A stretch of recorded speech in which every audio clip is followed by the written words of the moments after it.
right, ladies and gentlemen, we're back with another episode of the Tuning In Podcast with Marclair Project. I'm Jay Wells. I'm here with my friend Mixman Shawn. Shawn, say what's up to the people. What's up, people? All right, this is a special episode. We got Guillaume Simon, also known as Indolore, here to join us and tell his story. And let's go, sir. Introduce yourself. How are you? Hi guys. I'm fine. I'm fine. I'm good. It's morning here. Yeah, Okay. that's right. I'm live from Paris, as you Yeah. can't see. But I'm happy. I'm really happy to be, here with you, even virtually. And so I'm a musician. Heck yeah. I write and I sing my own songs.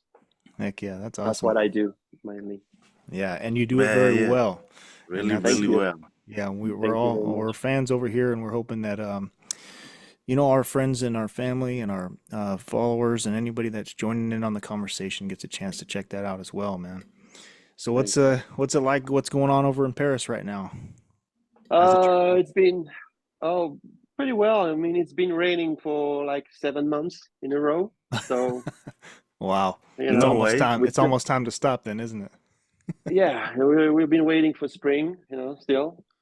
Oh, so But let me it's, let yeah, me uh, let me guess. The song "Let the Sun Come" is because of the rain. exactly. Because we'll be, we're still waiting for it. It's a I mean, the sun, fantastic Okay. rain. observation. Is Yeah, I it? was listening to Yeah, it. I thanks, was Sean. listening to it earlier. Is that is that uncommon to have such a long rainy season? We had a pretty long one here in Southern It's California. uncommon. It's uncommon. Yeah. It rains often here, but like 6, 7 months in a row and no light. Yeah. Or very, very, very little. That's uncommon. Yeah. So that's why I'm next to the window, so as much Get as you can as I fired up. can, so, Yeah, yeah, you're like, please, please let the sun come. yeah. It's And coming soon. I'm like an old plant who needs some sun, It'll help you grow. please. Get that Hey, Yes, maybe please. maybe you need to do a part two. Still, Uh, oh, Part two of the song. Please, please, please let the sun come. for it'd be Christ's too sake. fun. That'd be awesome, man. Remix. Heck yeah. So Yeah. you're in Paris now. Is that where you're originally from, or could you tell us that? Uh, yeah. No, I've been living in Paris for a lot of years now, but I'm not originally from Paris. Hmm. I grew up in a very tiny town in the southwest of France, near Spain, by a seaside town Oh by the wow. Atlantic Ocean, uh, be- in South Bordeaux. For those who know a little bit about France, and that's where I grew up. It's very nice town to grow up, but it's a beach, dunes of sands and forest, Yeah. and a couple of houses. Yeah. So Sounds That's where amazing. it's great. It's a great place as a kid. So, but then when I had to study, then I had to move yeah. to a larger city. But that where I come from, I would say it's this seaside town, this seaside kind of life Yeah. where we have 2 months of summer where people would come Uh, and tourists and everything, yeah. and then I would say 10 months off season, like a kind of a melancholy mood Oh going yeah. on. So we have this probably will explain my two sides in terms of personality. So I have Yeah. this happy summer vibe inside of me, and also this melancholy. Then because the vacation would come to me. I wouldn't go on vacation Oh yeah, that because makes sense. I would live in a place where my parents still live, where tourists would come to us and then they Hmm. would leave us, you know. Right. It's like see you later. So, right, see you next year. It's like So, Miami. Yeah. well, yeah, it's more like I would say a small California, but Uh, it's because it's West Coast, it's Right. French Yeah. West Coast Oh yeah. kind yeah, West of. yeah. Side's the We best have side. surfing there. West We have Side. surfing there. Yeah, And so, well, when I was a kid, I was happy to see people come, tourists, and I was amazed by we have German, English, or French tourists that would come to us, and then Yeah. all of a sudden, no one, empty, Yeah. and Mm. so that I don't know. I guess this this both sides are still in me. I don't know. Yeah. Do You you know? That's interesting because like I guess I grew up in like a suburb that's like by a big city metropolis up in the Bay Area where Sean's kind Hmm. of at right now is down the street from where I grew up. And like that it wouldn't happen. So it's a harder perspective to relate to. So how did that like feel? Was it exciting when the tourists come or was it frustrating? And then I, same for when they left.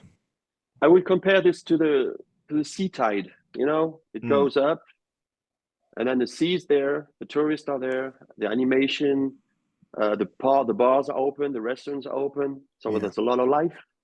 And then it goes back, and then it I would say it everyone's like disappeared, everything closes, and it's I don't know, it's very specific. Yeah.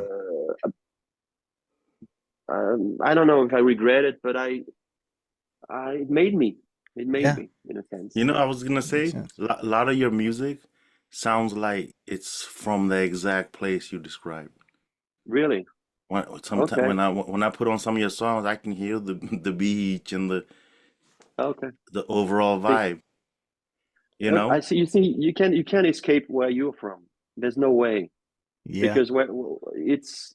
I mean, when you stay for all your childhood in some place, it's in you, and however you express yourself, or in whatever the medium is, Hmm. it will come out.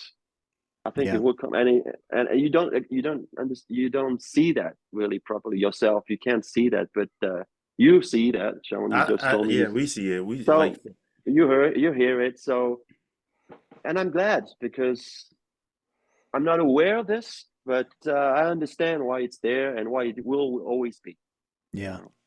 That's an interesting part about art and anything creative, like you said, like your identity and the core things about you like are they sneak in even when you're Mm, intentionally like thinking about maybe something different, like that thumbprint almost is there, those yeah, finer little details. That's exactly. pretty cool. When you want to be, even when you want to show off and you want to being fashionable or something, Yeah. you pick up some new vibes or whatever it is, and then you make it, and you think it's modern and think it's brand new, or think it's like different, Yeah. but it's not. It would be different it can be different. It can be like a new side, but not different in a way that it's a new side of yourself Mm, that you show to the that to makes the sense. public. It's not brand new. It's not new to yourself. It's a new side of yourself. You know what I Yeah. mean? Yeah. So, and that's the goal of for me. That's the goal of the art thing, or it's about expressing yourself, and I Yeah. express myself. That's all I do. Yeah. I just express myself the best possible way. I mean, I just in a sense that I want to make it sound good, and I want to make it sound sincere, honest, Hmm. direct, something that I could be proud of. But it's about expressing yourself, basically. Yeah. Uh, When did you that's what I think. I mean, how did you realize that music was something that you felt that you could express yourself with? Like, Hmm. how did you discover that? I mean, I think I always done it, but I didn't know how to. I didn't put words on this. Oh, Like I just said, I didn't know that I was expressing myself. yeah. This expressing your oneself thing, it's something I figured out like a couple of years ago. Mm, Before that, I would say, "Oh, I make music," or "It's my passion," or "I like to write songs," or "I like to play the instruments," or "I like to." It was like I was turning around it, ah, around this. But and then when or sometimes I wanted to make it, or I wanted to right, to break through, or to be someone. right. and that's wrong because it was not. And when I gave up all those things, I didn't say that I don't want I don't want a song to be a hit. Of course I want, but Yeah. not in the sense that it's not the fuel of all this. It's Mhm.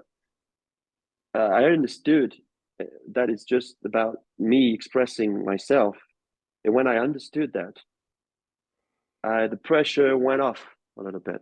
It's Yeah. just like, okay, it's not that I take it very serious, this thing very seriously, but it's just like, okay, it's about you in the world, but it's Yeah. not the world seeing you. It's about you, or it's being in the world. And so since then, since I understood that, like I said, like a couple of years ago, that expressing myself, I feel better. Yeah. I bet. Yeah, like that's crazy how it could just you have a moment and you're like, you know what? All these other things that I thought were driving me and motivating me, but Mm, you have that moment where you realize That what it was truly about. that's yeah, gotta be amazing feeling to like to know that yeah, you figured this thing out, like how to express yourself. Like that's like the exactly. one of the It's like biggest a challenges in life. it's like a huge weight just went off. And just Yeah.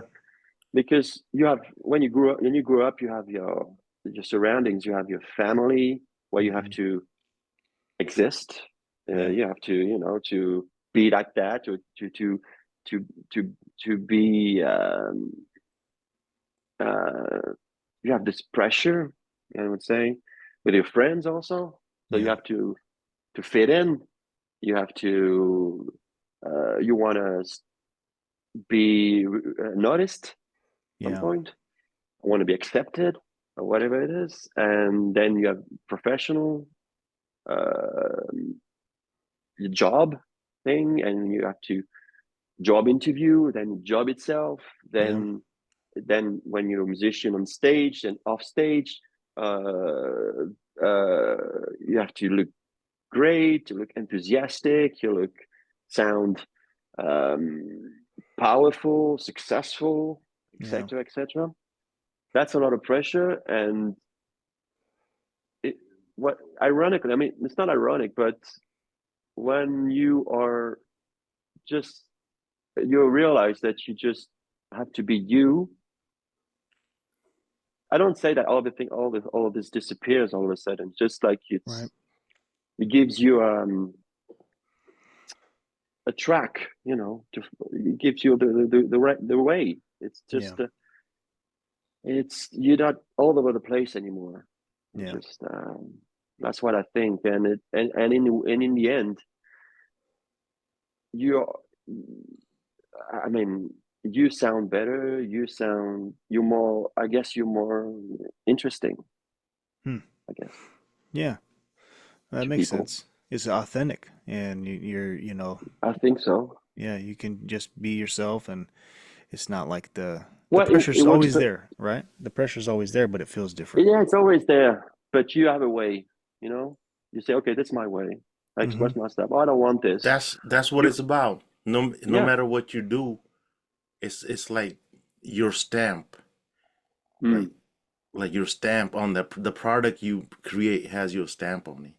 Mm. right. You know? And you still make mistakes. I still make mistakes, and I always will. But Right. that would be my own mistakes. You know what I mean? Yeah. Yeah. Yeah. Yeah, yeah. We That's don't need we can't even we can't as listeners, We don't we don't know. see mistakes. Well, even no, I mean still, like, mistakes in yeah, I understand, but mistakes in a way that okay, this thing I should have done it right. differently. But but what I recall, what what remains is that yeah, okay, I should have done it differently, but man, I did it Yeah. Hell yeah. At least, because yeah, Yeah. at least You you did I did one it. version of it, you took the Yes, shot. cause yeah, once you get started on a piece of art, there's no ending. it's You true. can keep creating on top, or you can stop whenever. You can take a Yeah. break, come back 10 years later, add to it. But it's nice to have that thought to begin with. Yeah. Yeah, it's true. You I know, agree. There's a artist. I mean, in his head, it's I don't even know. Tool. What did you classify Tool, Sean? Is it like heavy metal it's or some kind of progressive metal. progressive metal? Yeah, like Yeah. rock. You know Tool, No, Sean? no, not No. familiar with it. It's they're very artistic, so they always have this big performance. But there's a They live have out. The you got he something? has a few bands. Yeah, that's true. He does have a few bands. The lead singers in like a bunch of different projects. This Okay. But is this is one of his bands here.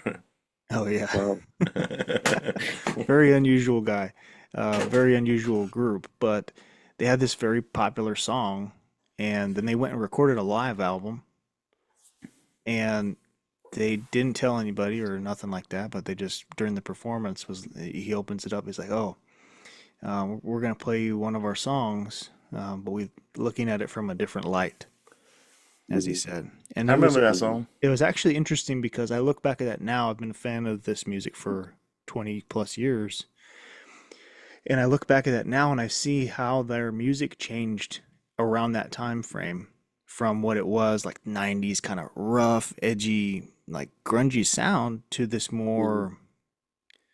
more polished, more honest and more balanced kind of music and stuff. So like it's weird. It was weird to see an artist say, "Hey, we're gonna do this as a group, especially. We're gonna perform this song for you in a different light." And then the decades afterwards, now all their music is kind of in a different light. It's so weird. Yeah, it's great, but it's natural. And the audience, I mean, I think I want to think that the audience would follow, Hmm. that the fans would follow, Yeah, because the fans are growing up also. You know, that's a good point. they're getting older, Yeah. as the band is, or as the artist is. Something I was wanting when I was listening to your music, Sean hit me up and it's like, "Hey, this is my friend. This is the guy who I think we should talk to." And so that was my first introduction to your music. That was like a month ago, Mm-hmm. and been jamming out. My kids love it. We're listening to the music there, and my wife too, and it's really good. But I'm like tripping out because you got so many different instruments you got going on. I've played. I started with the clarinet, the trumpet, and then I I moved into just playing guitar pretty much, and then dabbling in a bunch of other Yes. stuff. So I always get interested when I hear other musicians, especially like professionals. Um, like, how did you? What was the first thing that really that you picked up and started dabbling with? Oh, actually, I first you mentioned clarinet. Yeah. The great thing with the town where I grew up is that it was really tiny, but there was this music school that would like be like a miracle because Hmm. it was so small. Yeah. But at the time, there was this music school with mainly wind instruments, Right. and but good teachers, old-fashioned teachers with the rules, Oh tapping yeah. on your fingers and stuff like that. But I, I don't mind. I wouldn't mind. It was this is probably how you can learn it properly. I don't know. Anyway, it's I another debate. I Okay. just remember, my bad. I had to run the whole Uh, conversation back in my head. Yeah, so so my bad. so yeah. My first instrument was clarinet because I was really small. I was like Yeah. 9 or 10, and then I switched to saxophone because I have to say, well, I guess the audience was gonna guess my age or something, but never mind. Got to keep them It guessing. was it was the middle of the 80s at the time. Yeah. Okay, Okay. so the saxophone was a superstar instrument. Oh yeah. Okay, Still is. so well, saxophone wants to come back, but sometimes I think it's gonna come back and then it doesn't. So I don't know, Well, but Guitar remains. yeah. guitar remains. But at the Immortal. time, saxophone was super popular, and I switched to saxophone, alto Yeah. saxophone, when I was 13, 14. Yeah. And then uh, something happened. I was 17, and I was interested in music, but it was not the main thing for me. I was just I mean, I was a regular teenager, not regular, but I was not. I was living my life. I was not really into. I was into music. I was listening to music, to pop music and everything at the time. That was good, actually, good pop Yeah. music at the time in the 80s. I mean, good songs. But I was not really into it. Yeah. When I turned 17, uh, I had to, because my birthday dad is pretty close to mine, like 3 days after mine. Okay, Yeah. so I had to pick up a gift for my dad at the. Mm. Okay, so in my mind, that's how I was thinking. Dad equal old equal jazz. Okay, Yeah. so I I went to the store. And my dad was not into jazz, really. It was just dad, okay? Yeah. And he was not that old anyway. When I think of it, I mean, he was like much younger than I am now. Anyway, so I went to the store, and I picked up a cassette. So, Oh yeah. see, a Love cassette. it. No, yeah, now you see what I mean. And this cassette, I knew just one name from the movie by Clint Eastwood I saw a couple of months ago by chance. This name was Charlie Parker. Yeah. So this fantastic genius of jazz and saxophone, and Hmm. I knew just I got this name, so I picked up this cassette. It was a best of Charlie Parker thing, so I picked it up for my dad. Okay, Yeah. and I went back to I went out of the store, and I got back to my mom's car, Mm. family story here, and I, by curiosity, I put the cassette in the tape player, and play in the car, and believe me, it just changed my life. I Yeah. mean, I heard the first notes. It wasn't the intro of some bebop song. Yeah. I couldn't say the name, but I guess unfortunately I lost the cassette, or my dad did. I don't know where it is now, but Do you remember how it's it made you feel? yes. I was in my mom's car. We were on the parking lot of this really random super mega store, like a Walmart or Mm. Target thing. Okay, Yeah. and the music start playing like some like an intro on the piano, and then the theme, bebop stuff, and it was like, I don't know. I just didn't. I I knew it was an epiphany. I mean, everybody has it, I think, Yeah. hopefully, but it was then. It just opened the door that I didn't know it existed. How Hmm. many times did you stream the cassette?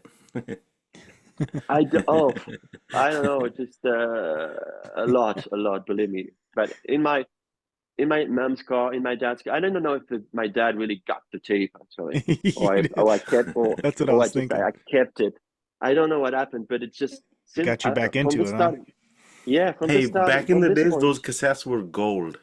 Yeah. yes, it was so And easy to use, and it was like, I mean, it was so easy. It was you could. It's a pocket thing. It was great anyway, because it was the time of the Walkman thing, and Yeah. yep. it was fantastic. I mean, I had this. I remember I had this Sony Walkman, blue one that I loved so much. It was my friend. It was Yeah. my best friend at the time. Yes. So now from that point, it was great because it opened this door of music, but it's this jazz door. So and I was playing the saxophone already, so it was like smooth transition, Hmm. instrumentally speaking. And so I got into this. But I got into jazz when I got 17, Yeah. for years on. But the thing is, it was fantastic because I was passionate, and I was playing really badly. Then I made progress little by little by playing along the records and everything, because I was in a town where there was very few jazz player, very few, you couldn't really play with others. It was difficult. Hmm. So it was great for me, for myself. But at the same time, it just, how can I say that? I turned my back to all what my friends or people of my age would listen to. Right. I just took a turn. Uh, so I found my way, but I missed something else. I missed uh, what happened at the time in the late 80s, 90s. Yeah. I was not really into. I knew I kept listening to some stuff, but I was a nerd actually. I was a Yeah. jazz nerd at the time. Oh, Okay, nice. I don't know That's if the way it's to do nice, it. but when you suddenly you find something you're passionate about, you just and when you're at this age, you're this age, you just you you don't you don't think about any consequences. That's right. Uh, you just go into it, and then so I was into jazz for a while after that. For I would say only jazz for years, maybe 10 years. So Yeah. I had my when I moved finally to Paris, um, I was so excited because I found I set up a band, Yeah. a quartet, piano, bass, drums, and I start having gigs. I got to witness Uh, that. yeah, it was it was I seen crazy the because I seen your you guys play in San Francisco. yes, you did. Well, I'm You gonna know, tell the story after that. I mean, Yeah. the yeah. story My it bad. was fantastic. Yeah. So I was into this, and it was I would say that I was into music, but not in my time. You see, I was in a different Yeah. time frame. I was not. I was happy to, in my mind, in the way in my life, I was more in the 60s, like Right. 50s, 60s stuff. So, uh, anyway, that's how so the 90s and early 2000s were not the 90s and early 2000s for me. It Right. was 50s and 60s and early Yeah. 70s. So it's kind of weird, but that's what happened in my life. And then, if you wanted me to go on or just Yeah, for sure, brother. okay, digging it. It's interesting to hear because how. it's oh No, yeah, and as you're telling, I'm visualizing. Yeah. And Yeah. so see, So, so I was playing in clubs. I'm at band. I was not that good, but I thought I would, I was going somewhere. But I right. did some good stuff, but not that because when you play jazz, you have to be if you want to not I wouldn't say make a living, but just if you want to um, print, I mean, make your mark, you have Right. to be like fantastic. You have to be Yeah. fantastic. You can't be something else.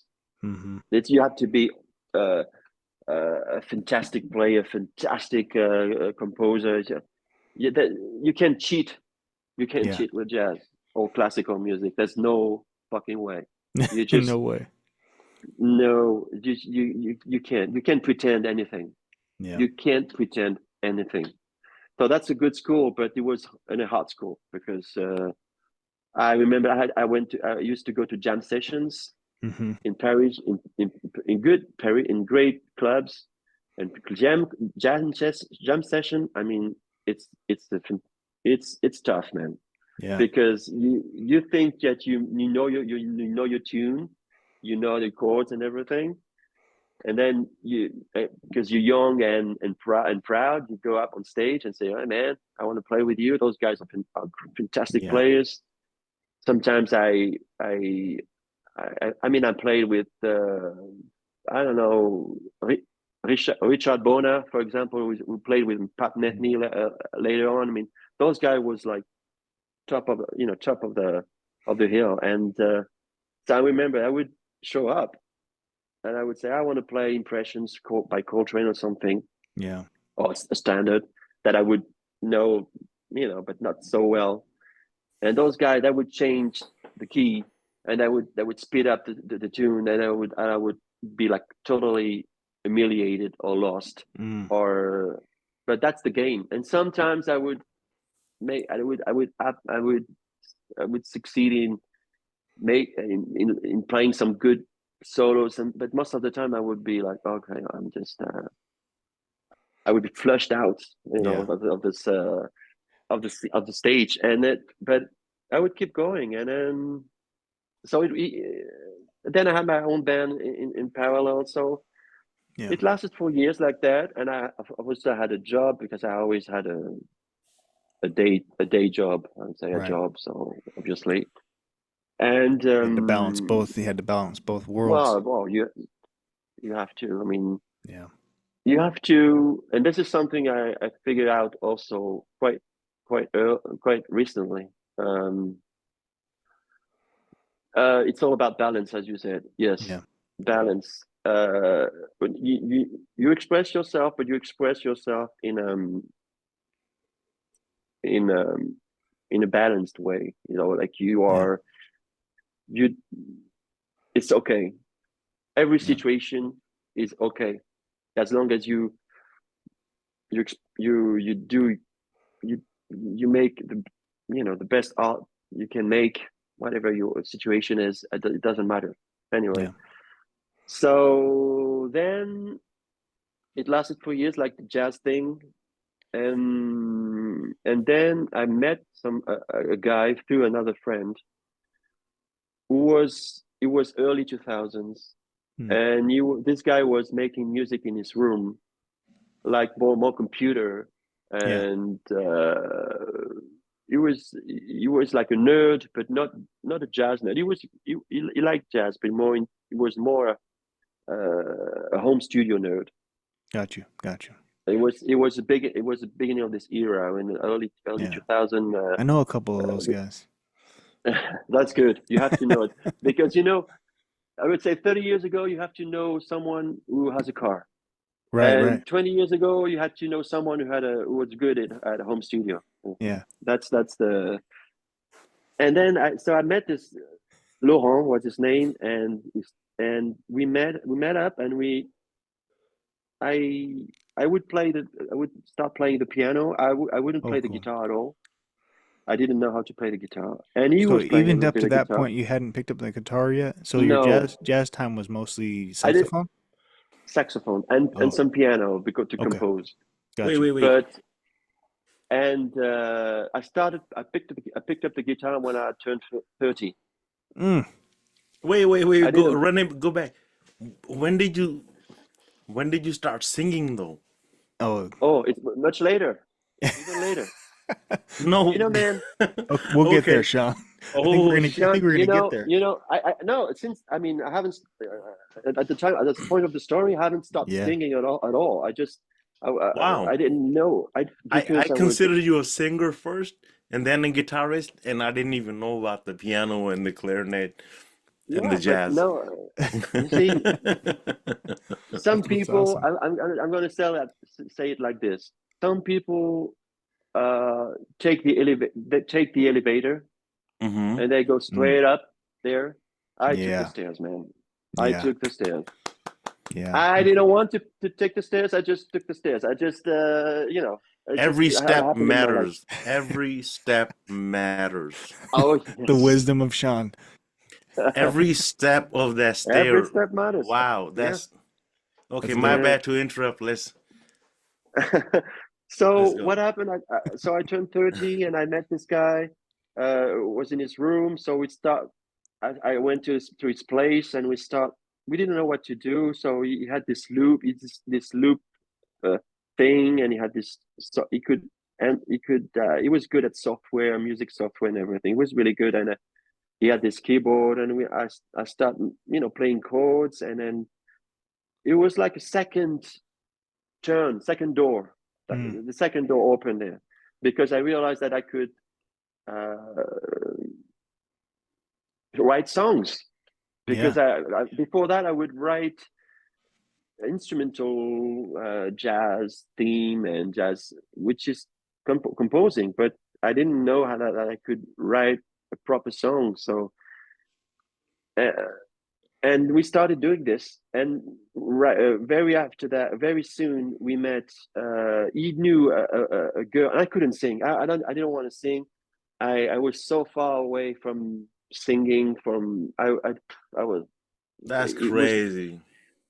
I couldn't. I mean, it was a mix of shyness, a mix of lack of self confidence, Hmm. everything, Yeah. everything stopped me from singing. Everything. But Yeah. you were just going crazy on the solos, huh? Just Yes, yes, that's amazing to me, bro. yes. That the vocals came so much later. That's Mm. Because I know, because I think it's the most honest thing you can do. It's to sing, yeah. It's and very it's just vulnerable. something. Oh yeah, it's all you. You just that's maybe why I was still hiding myself.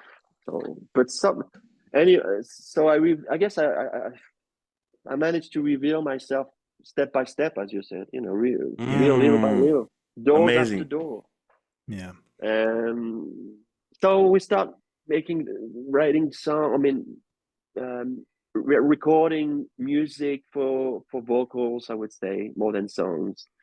And then he knew this girl and she would sing, and she came up, and she had this wonderful voice, very trip hop vibe, and we Mm. started like this. We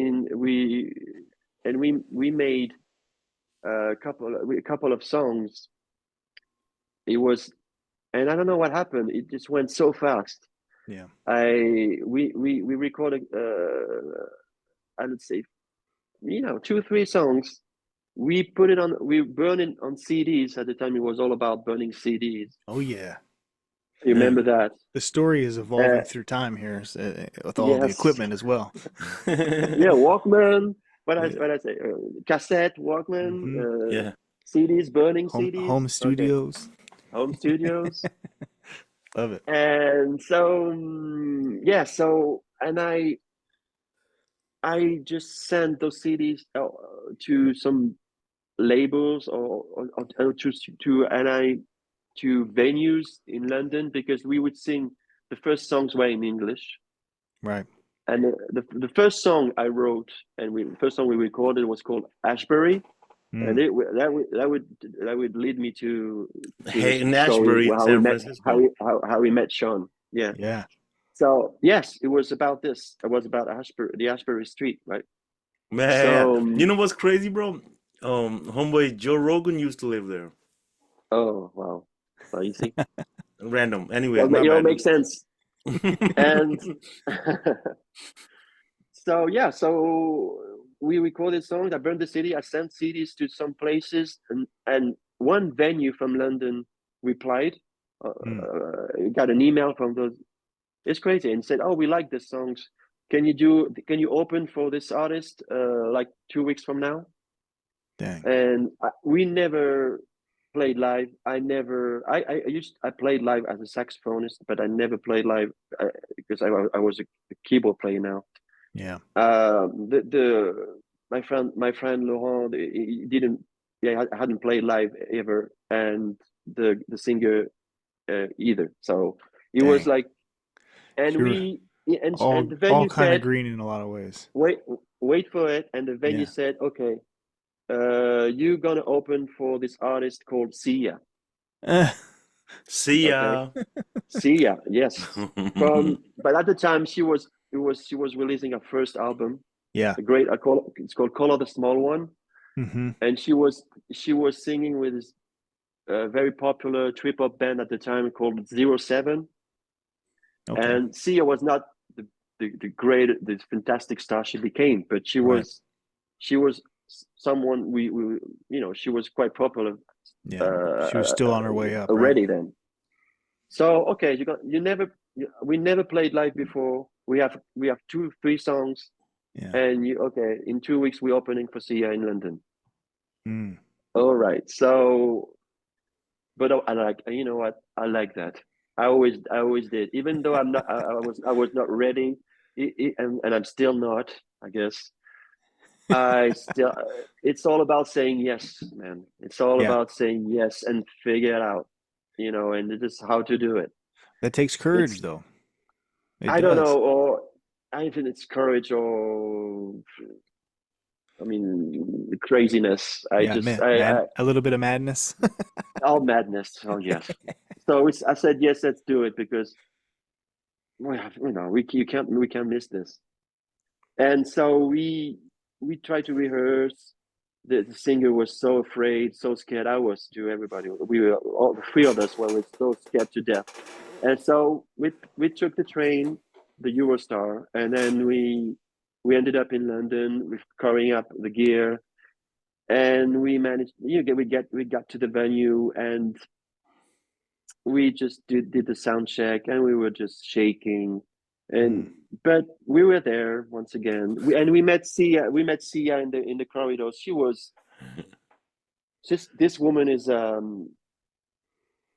she was like very enthusiastic, very all over the place, and Yeah. very she always, I mean, I don't know what she does now is different, but at the time she was very there, Mm. very she was laughing and capable at the second after that to sing the, the saddest song ever, Oh wow. and then I learned a lesson there, a lesson there, because I'll make more melancholic songs most of the time, Mm. so it's difficult. I learned the first lesson there with Sia because she was able to make jokes, be crazy, act crazy, Yeah. and then the song started, and then she you, she got us, and it's sad. It's okay, and it's okay. We Yeah. are with her. You know what I mean? Yeah, Yeah. versatile. And versatile, yeah, and accepted the fact that you are versatile, that Yeah, you that's are like true. all Man, this. That's like one of the great things that makes it an art, Hmm. is that beyond just like we write the song, we do the show, or however you get things out there, but like she's being herself, she's doing what she loves, she's around people, she's having fun, but she knows that when she goes out there to perform that song it has some kind of emotion to it, and it won't be right unless she gets that. So she could Yeah, shift gears like that. That's I think why it makes those kind of arts what makes them an art, I think. exactly. And we're listening to you, I'm realizing that, yeah, it's all about, I guess, releasing everything. You're Mm-hmm. releasing what's inside of you. If you want, if it's a joke, if it's crazy, if it's madness, if it's like laughing out loud, Yeah. or if it's like pouring your heart out, Mm-hmm. it's the same. it's one of Yeah. those things when you share it, it doubles Yeah. Right, the right. enjoyment. Like y- it, you enjoy it so much more when you just Yeah. share it and somebody Yes, else appreciates it. It's like yeah, your joy doubles. Yeah, right, that's right. true. Like you get to relive that shit over and over. That's Like pretty if it like puts life back into you.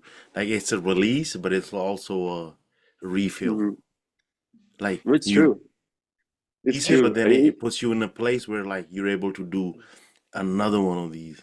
yeah. Yeah, yeah. You know?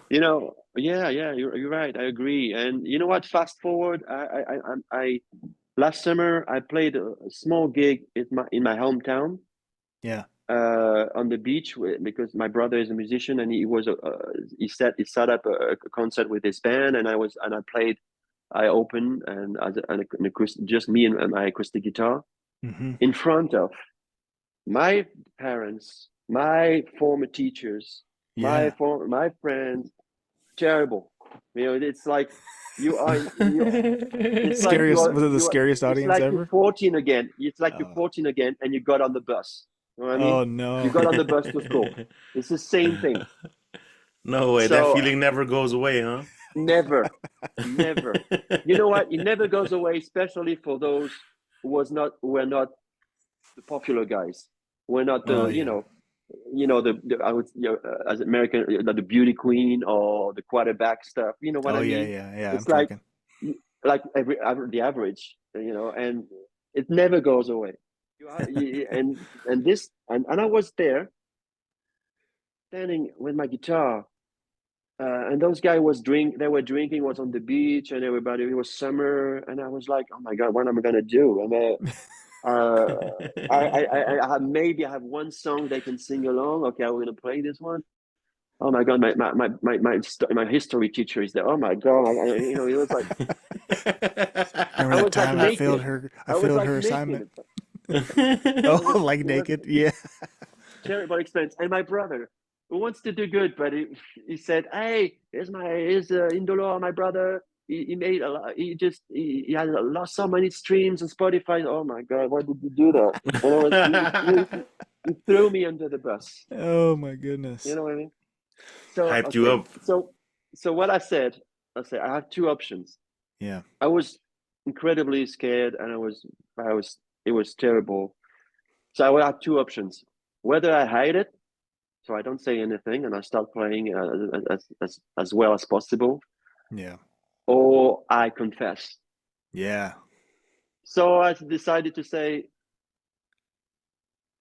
to death. I What'd you say? started like this: Wait, what'd you I'm say to him? scared to death. Oh, he's scared to death. Hello, I'm scared to death. Oh wow. Um, and it's and everybody can start, it was it didn't it allows me to carry on. I was okay. Yeah. I told you Yeah. this is why this I'm scared to death. I didn't explain why because I didn't want to go into this. Okay, my teachers and everything. Mm-hmm. It's corny. I'm scared to death. So okay. And I started playing and it went okay. But I say it's about releasing once again. It's a Yeah. you I know it's not really like professional in a way that I wouldn't say that on the Tonight Show. Okay, Right, right. I wouldn't show up and I say okay, Indolore live from New York, and oh my god, I'm scared to death. I wouldn't do that. Or maybe I will. Maybe I Depends on will. the That's Hey, day. it. maybe if you're feeling honest out there and that's how you're feeling, right? Right, right. I would be scared to death on the Tonight Show. Oh yeah. But you know You're what? It's telling the crazy teachers because like, "Hey, teachers, I'm gonna teach it's you it's something." it's probably talking about that is probably the worst thing and the worst and the best thing that could happen to me. Yeah. Going live, I mean, playing live. I did it on a very small channel here, but it nothing to do with this exposure that it would be. But Right. I I don't know. It's because even though it's not on camera or just a regular gig, it happened to me. I remember I did this festival in Wales, Mm-hmm. in Great Britain, and it was a small venue. It was like a pub, Okay. and I was upstairs, and I was listening to the guys before me, and they were playing. They were singing so well. They were like great, Yeah. great. And I was upstairs waiting for my turn, and I really, it's a classic. I mean, it's everybody says that, but I was saying to myself, but what the fuck are you doing here? Why are you ended up in this empty room by yourself in this pub in middle of nowhere in Wales? Why? Playing to this guy who's great, and why are you doing this to yourself? I still don't have the answer, so I just Yeah. go that you just do it. You just Yeah, I can you're in Wales, bro. Like you're just out there having fun. Yeah. yes. And so I went, and it went okay, and it's because I have this stage fright, and I always have, it's just there's no way it will disappear. So I just it's Sh- yeah, something you have to accept, you know. So Yeah. yeah, stage fright is you have it or you don't, and I do have it. So you find ways to, you know, to overcome it. But anyway, so I kind Yeah. of lost the thread here, but it's well. Well, you know this So thought. we started this band. So Yeah. yeah, we started this band, and and it and we started making records, and you know what? The first radios that I really played, actual radios, but there were still radios at the time, FM Yeah. radios that would play us were in San Francisco. Hmm. Yeah. San Francisco, just West Side. yeah, San Francisco. They just said, "Oh, we love this," and they didn't care that we didn't have any label and whatever, Right. and they No, just they probably played like us that more. right. And well, when you make music, and you know, Sean, you know it, but when sometimes, I mean, you happy with what you've done, but when you had such a feedback, when you can hear it on the radio, it was like, I remember I was like, I was staying up late so I can hear it on live stream on the Oh website. yeah, I bet. What an Remember that? amazing feeling for that time, you know? Yes, You yes, get your stuff from like here you have a thought. I mean, so much work goes into it. Somebody discovers it. They decide to play it on the radio. So many other people discover it, and then that joy keeps coming Yeah. back to you. You're like, wow. yes. It's crazy because you make this little tune, and then how you hear it on radio, when thousands of miles away, Yeah. and it's coming back to you, and it was before streaming, you know, and everything. So everything was still live. You know, Yeah. radio you would play Still live, burning CDs, labeling burning them with the hands. CDs. As a DJ, Uh, Yeah, it's yes, not an yes, AI. exactly, exactly. It was yeah, the time when radio there was still some program director, some DJ Yeah. that would make their own thing. They would pick their own the songs they liked. It was at the time was it was still happening. So Yeah. that it gave us a chance to be heard. That's Uh, super cool. so and after that, okay, I mean, because I want to tell the story how Sean and I met, Absolutely. because Yeah. I would love to hear that. it's obviously related to San Francisco, because Yeah. that's where it happened. So this this it had this something to do with partying. yes, Surprising. oh yes, oh yes, oh yes, oh yes, oh yes, Just good and times. There was good times so in the world. I was oh there. yeah, Guillaume was there. It was good yeah, we times. were there. You know what, about best times? What I think, you know, no, we are all on our phones and everything, but I have this thing. I'm not worried, because I don't know if you agree with me, but if you ask anyone or yourself, what are your, I would say, the 10 best memories of your life? Yeah. Like 100, you can go up to 100. I'm sure none of this memory would be related to a phone or a screen. Yeah. Mhm. None of them. Because you wouldn't say, "Oh, I remember this day when I saw this video on the phone. It was like the best day of my life." It, do, Mhm. it doesn't, because it doesn't remain. It doesn't remain. Yeah, It that's doesn't true. print Mhm. anything. So No. that's why I'm saying, you were That saying we physical were, experience of it being in a whole nother place and music being yes, the reason. Mm. right, the vehicle, exactly. Yeah.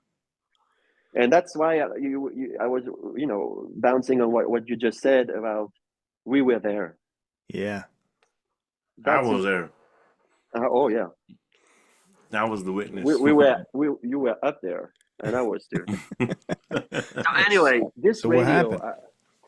well, so this radio that first played us in San Francisco, few years later, we got invited to we got showcased at South by Southwest Hmm. in Austin, and so the guys from the radio just heard about this, and they said, why don't you uh, come to San Francisco and play a gig? And we set up a gig, and I said, yeah, okay, of course, we'll do Yeah. it. So after Austin, we landed in San Francisco to play this gig, and it was so cool, and people were so nice to us, because that's something when you're a musician or an artist, I don't know, in general. I don't know if it happens to you, but when you make your music, you have friends, you have family, you have some. But I don't. People are not really. They don't really care. You know what I mean? You make music, you make songs. That's it, nice. But Yeah. or they don't want to care, or they don't care. I don't know what it is, but it's okay. Maybe it's more it's a balance, I guess. As I said, it's Yeah. they don't really care. But so all of a sudden, you met people on the other side of the planet, and they care, and Yeah. they like what you do, and they want you to be happy. They want you to be comfortable. They make the best. They do their best to make you feel good as musicians. I mean, this is unbelievable, and this is so rewarding and so warm.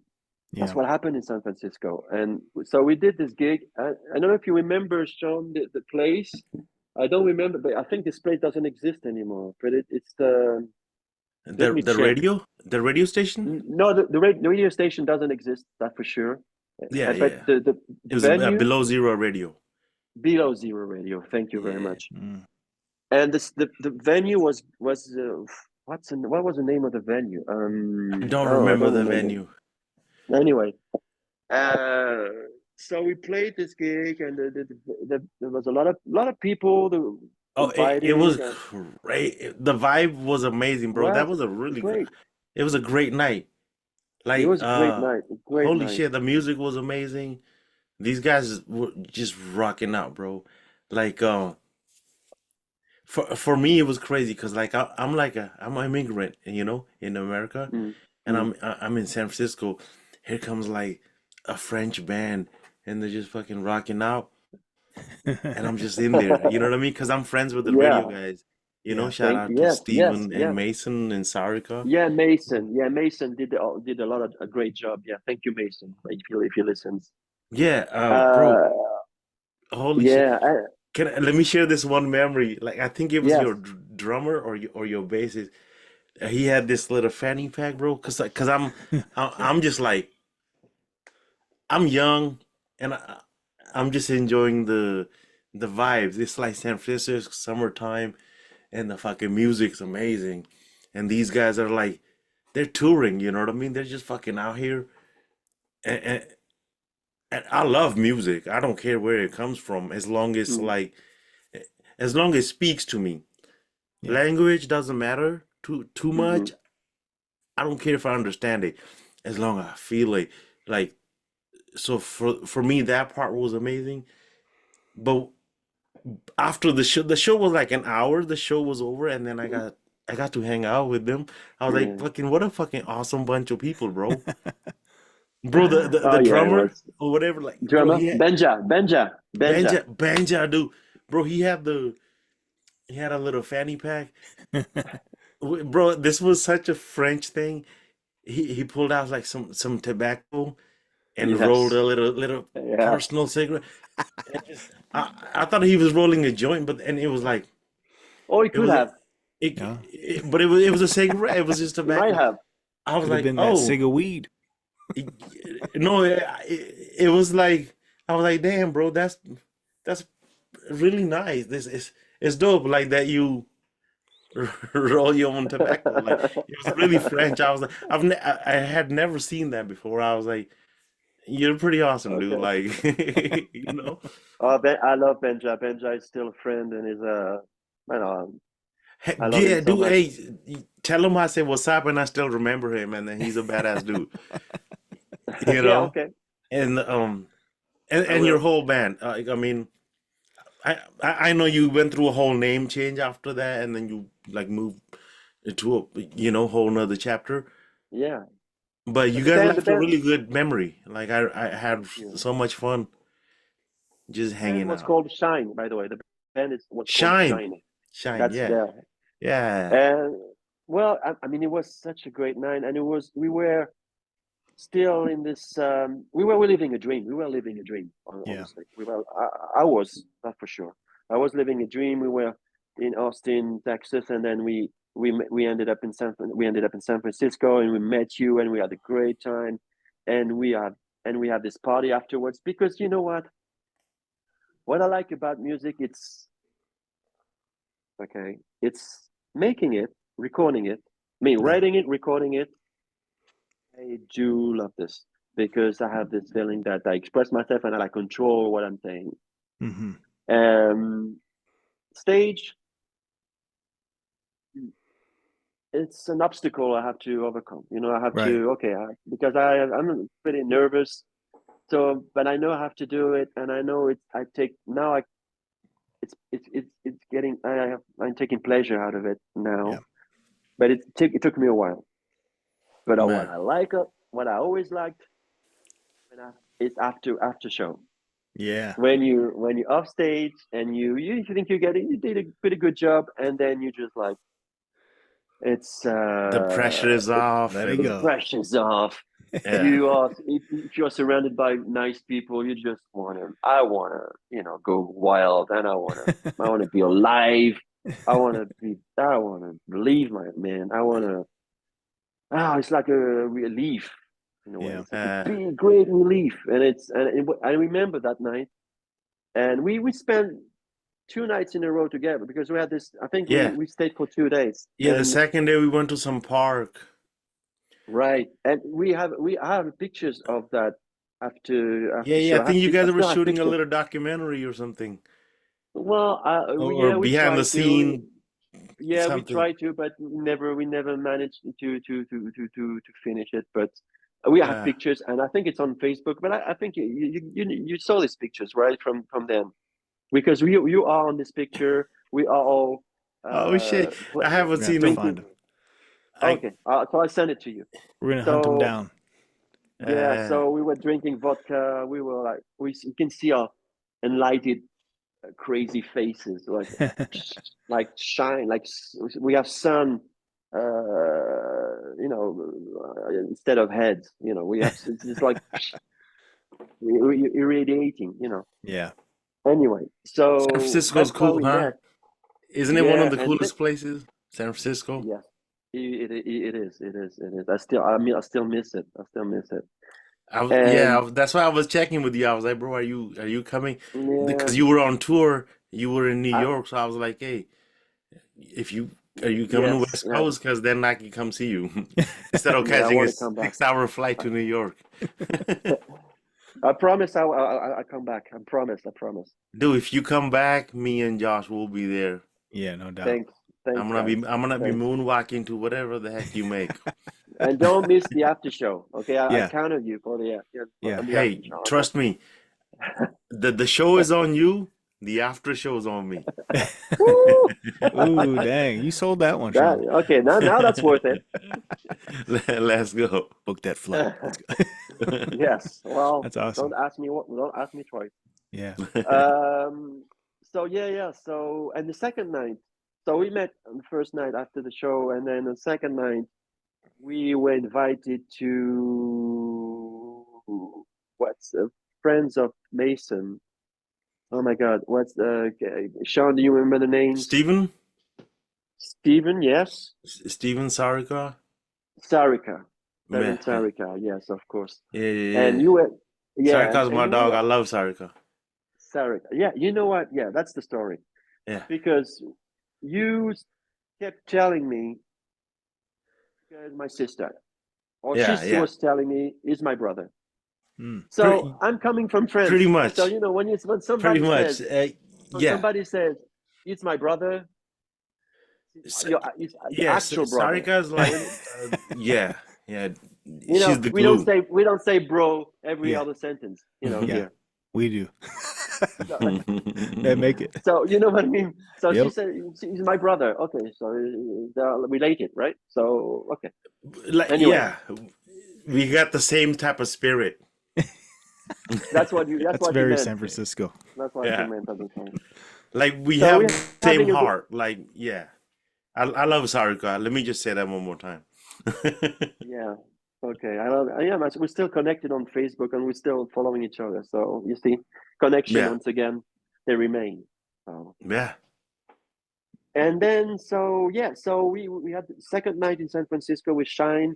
We're having his party and we everybody's there, and we're getting kind of wasted and wasted, and then we we realized that it would at some point in the night that we would be we had to come back. We have to leave. We have to, or otherwise we wouldn't we would still be there. You know what I mean?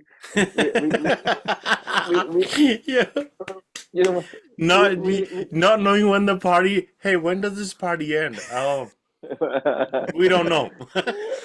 When is an so end? so my friend from the band Laurent he just said all of a sudden he was a really quiet a really quiet man, but all of a sudden just shout out yell out something like we gotta go, something like that.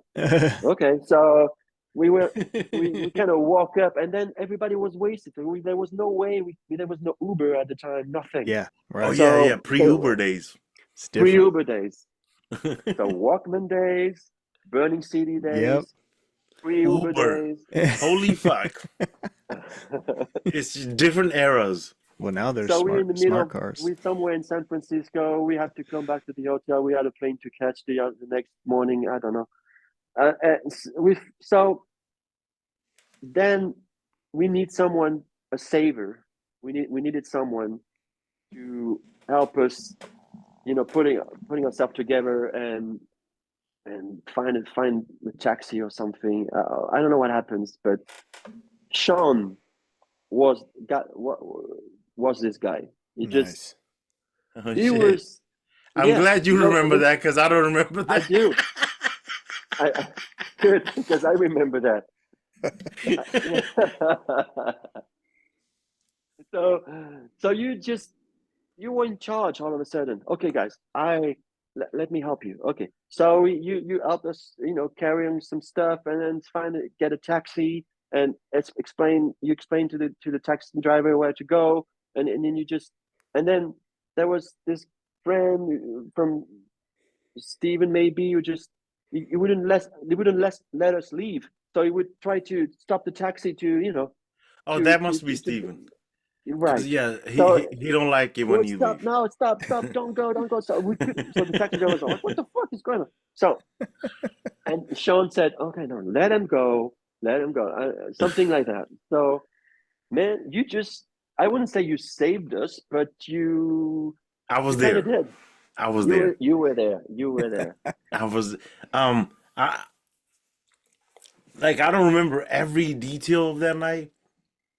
I just remember it was you, your band, and it was just a great night and I was just in the Mm, greatest mood. mm. And Yeah, it was. and usually, in those days we just wanted to have a good time. Yeah. And San Yeah. Francisco is amazing, bro, like cuz you never know what kind of like they got the regular scenes, but this was like the underground, you know what I Mm, mean? It yeah. could be And anything, but like it was all the way from France. I was in the yeah, middle of because it. Oh man. I don't, I don't know if it's still possible today, but it was then to have it's kind of a underground scene going on, and some people coming to the show. And Yeah. I hope it's still possible, but it It was has to be to some degree. Bro, the city is is so different now. Hmm. Yeah. The music scene was so, like all the popular clubs that were active back in those days, they're not even there. It's Hmm. like after the pandemic and this and that, Hmm. the whole Yeah. tech boom, this and that. Yeah. Like after Yeah. 5 o'clock, I don't even see people out there anymore. People go home. It's becoming Facebook, YouTube, Yahoo, Yeah. all of this crap. Yeah. Yeah. I'm Yeah. like, but man, before all of that shit, You were there. I was Yeah. there. Yeah. We were there, and you know what? I have. Thank God you were there, my friend. Right? Thank God. Hey, no, no, thank God you guys were there. I would have never witnessed something so beautiful. So you know what Uh, you were saying about the screen and the internet stuff. I mean, we were there before that, but I have the faith that we will be there again. We will meet again Oh yeah, after because people need that. They need. We need that. We need to socialize. for sure. We need to meet people in flesh and blood. We need to we biologically, psychologically, we need that. We just Absolutely. we and I think that I don't know if something will come up. So I don't know. I hope so. That make people gather up again, and whatever it could be about around music. It could be about something else. I don't know. But music, honestly, is one of the best ways to do it. I mean, Absolutely. you know what's I crazy? The word music is a French word, isn't it? I don't know that really. Yeah. If, Hmm. It's to like find the oh, muse within. The word oh yeah, music, it's you're like right. the yeah, it's a You're French right. word, bro. You really think it would come from muse, from the word muse, It is, like yeah. a Dude, wow. yeah, 3,000%. I double check. My God, thank you, man. I didn't realize this. It's He said crazy. 3,000%. Well, well, we need 3,000. We need more than 100% anyway, Yeah, all the no time. doubt. All So the way to the moon. Let's go. no mathematics here. We need like it's Yeah.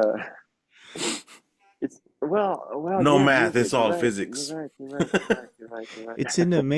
It is an amazing experience though. I think instrumental music is powerful, but Yeah. what I think makes the most powerful is when you take that, like, first of all, it's this everything's vibrating always. The whole universe Mm-hmm. would not exist without a vibration. So True. when you're True. doing this music, you're harnessing that vibration, those frequencies with intentionality. All these Mm-hmm. instruments have been tuned to hit on those keys and hit on those harmonies, and you have to take them all and blend them all together to create this feeling, this You're experience. right. You're right. You're right. And then You're right. Yeah. and Because you it's don't. And We like, don't. We yeah. it's such a big crazy thing.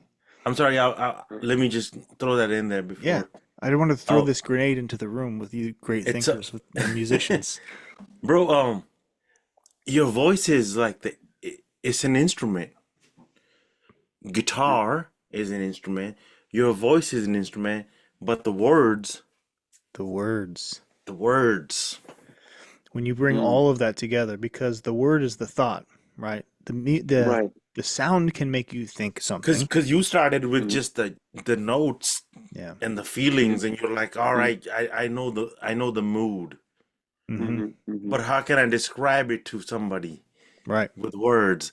So it's like the next level of Yeah. It's of the that most, same feeling. it's taking all Yes. the power because the thought, like of the artist, the writer, even people that like, there's a lot of musicians that freestyle, especially I'm sure in jazz. Mm-hmm. Mm-hmm. But Yeah, yeah, hell yeah. like hip hop's a very popular art form. And a lot of the artists that are good, they freestyle. And Mm-hmm. but they're freestyling thoughts or words that they're saying that has a purpose, a metaphor or Yeah. whatever they're Mm-hmm. expressing that Yeah. is supposed to Yeah. mean. But the You're in the speaking, moment. but like words and speaking is a powerful thing. Look at all these leaders and look at all these influential people that they don't even have no music going on. They just give a speech and Mm-hmm. and those speeches can ignite a flame. So just the voice qualities, just the speaking tone, just the presentation of communicating is powerful in itself. Just the music by itself is powerful by itself. And when you put those two together, unstoppable. Yeah, it's It's like trying to yeah. translate the feeling Yep. with And words.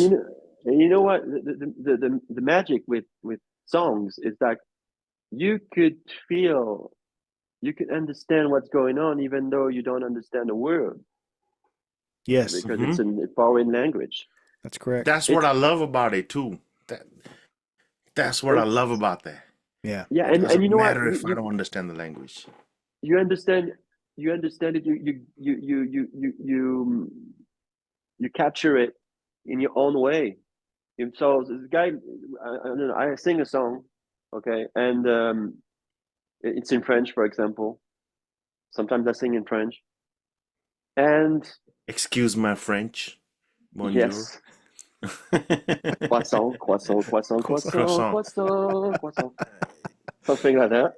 I That's Yes, should legit. do three croissants. I'll take it. it. Oh man. And people, they just don't understand a word of it, and they just, but they feel it deeply, because the words, as you said, the word as it's a note when you sing Mm-hmm. it, or a few notes, and it's also a sound. Yeah, that's right. There's the note is, there's the, I mean, there's yeah, there's a music and then the sound of it. Yep. And yeah, of course, on the top, as you said, on top of this, and you have the story. If you the story you tell, and if you tell a story that is true, that is moving, and it's, Mm-hmm. if it has the right sound on the right note in the right rhythm, then Yeah. you can't miss it. It But gets through to so it's so, many. it's like an eclipse. You know, it's so rare. You know, Yeah. when you manage to, once in your life, if you happen, it happens once in your life that you manage to find the right word on the right note with the right sound on the right rhythm. This is What you said it it, could never bro. happen. It just has to be Uh, that one word on that one. You said it, man. You said it and, perfectly. Yep. and it's a life quest, and it's a life quest. I'm telling you, Chasing it's it. yeah. You keep chasing it. You keep chasing about this One, moment. once it happens once, and you never get over it. Yes, That's a good point. when you're lucky enough to make it happen, be grateful, because it won't, probably won't happen again. Yeah. And you keep chasing it. Like that's the feeling you keep Yes, chasing.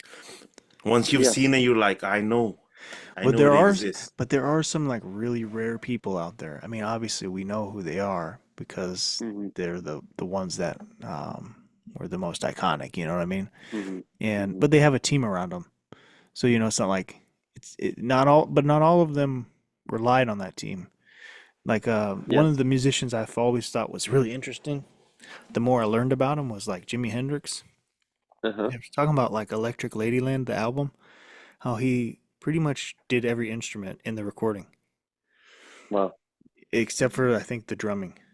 But you know, he only had his three piece, the experience. Um, and but he was playing the bass, he's doing the Yeah. other things. It's like You, he was kind of a control freak, but it, he was a hard worker. And you know what? I have a indirect story with Jimi Hendrix. And okay, if you have some Yeah, yeah, time, let's of go. course we do. I It's all 1 year part of the before. Jimi Hendrix experience. Oh yes, and it's still on. Yeah, it Yeah. is. It's 1 year before we went to San Francisco with a band. A couple of years before that, I was on vacation with my wife and kids, little kids. We were away to this uh, uh, holiday parks stuff where we all we stay in some in small cottages, and you know it's a village, and a Yeah. vacation village. there was one TV, and it was before pre-Netflix. Oh yeah. Okay, so there was just Damn. Pre a few Netflix. channels Holy shit. and pre-flat screen. Oh Like yeah. The it was box like a cube TVs. thing, the Sheesh. box. Oh Yeah, Yeah. my God. Reminiscent. Yeah. yeah. And so there was this small tube TV in the room, and it was late at night, and everybody was tired because we were To change the spending channel, you had to slap it. right. The, Move the those You're old like, buttons. next, move the next.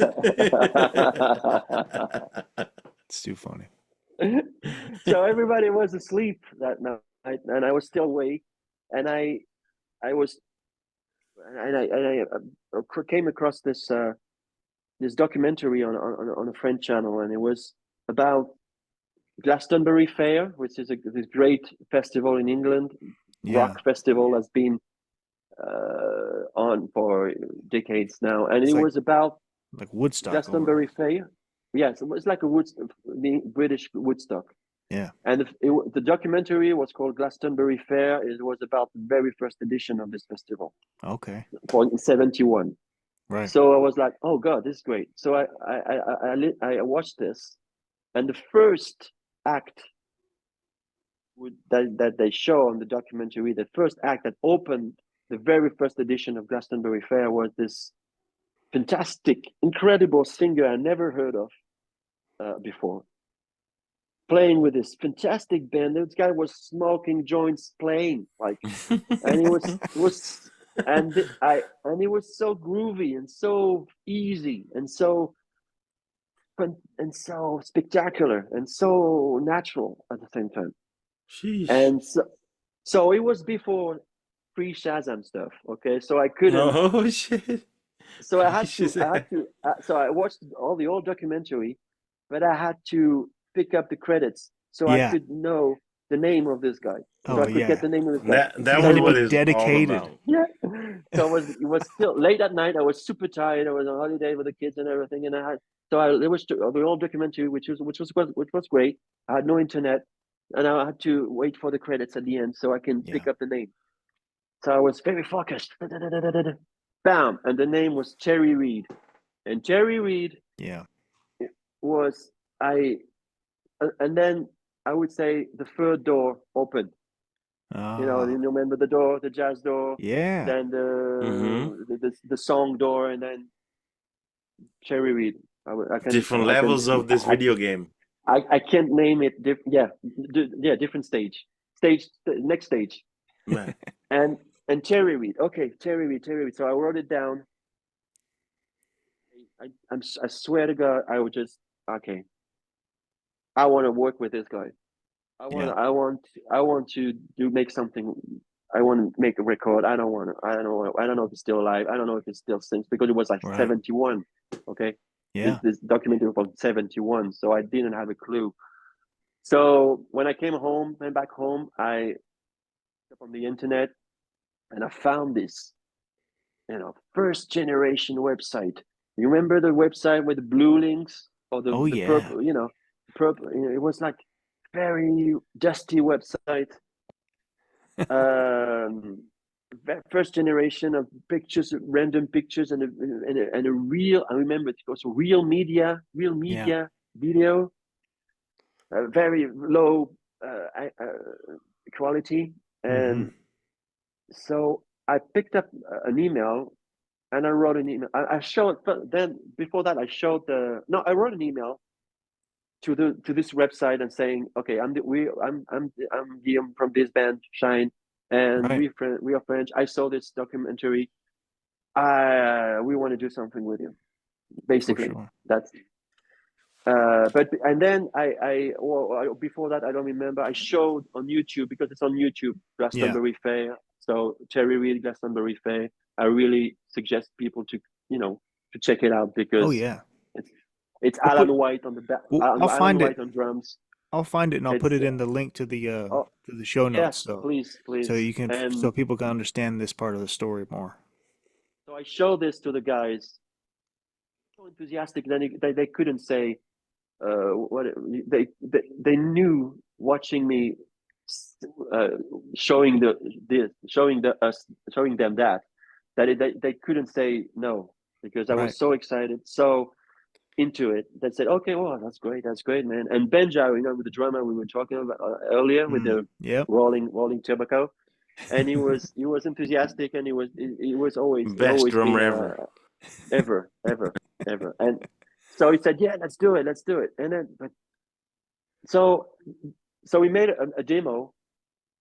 It's called Mind Dance. Mm. I made a demo. I sang the demo myself, and we sent it to this guy who replied, because someone replied to this email I sent to Right. the Cherry Reid website. And those guy, he said, he was like, when you knock at some door and an old castle, and there's Mm-hmm. this butler that open the door and say, "What is this? What do you want?" It was something like that. But what? The boss is busy. Exactly. It was Come. showing up at the Batman, house. Oh yeah. We want to see Batman. Alfred. Alfred. Yeah. And then he was like, okay, what? Well, okay, but Cherry has no phone, and he lives in the desert.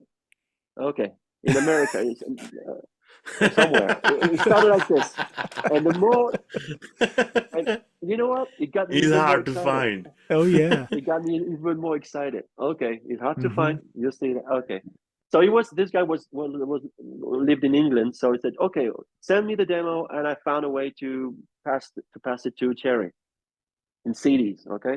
Yeah. So we made the demo, burned the CD, sent the CD to this guy. His name is Chris, and we sent. After that, we just waited Yeah. for a couple of weeks, and in the meantime, one of a friend of a band, who had some money and he wanted to do something out of it. He said, "Oh, I like this story. I want to produce it." Okay, so all of a sudden we had the project, we had the song, basically, we had the place where we record in Paris, and we had the money, thanks to this friend who just decided to produce the whole thing. So everybody around us Yeah. thought we were crazy. We were crazy. This guy is Terry Reid, that, okay, it's supposed to be a legend because Terry, how can I say that? Terry is is the greatest singer, rock soul singer who ever lived. Mm. I'm Sheesh. telling you. I'm telling you. So, but at the time we didn't know if it was still capable of singing or Right. whatever. So, anyway, we had everything said, and we got this email from this Chris saying, "Okay, he's up for it. You want to do it? Dang. All right, great. So, when? Okay, so let's say in June, and so 2 months from now. Okay, let's do it. We find an hotel for him anyway. Let's do it. So here we go.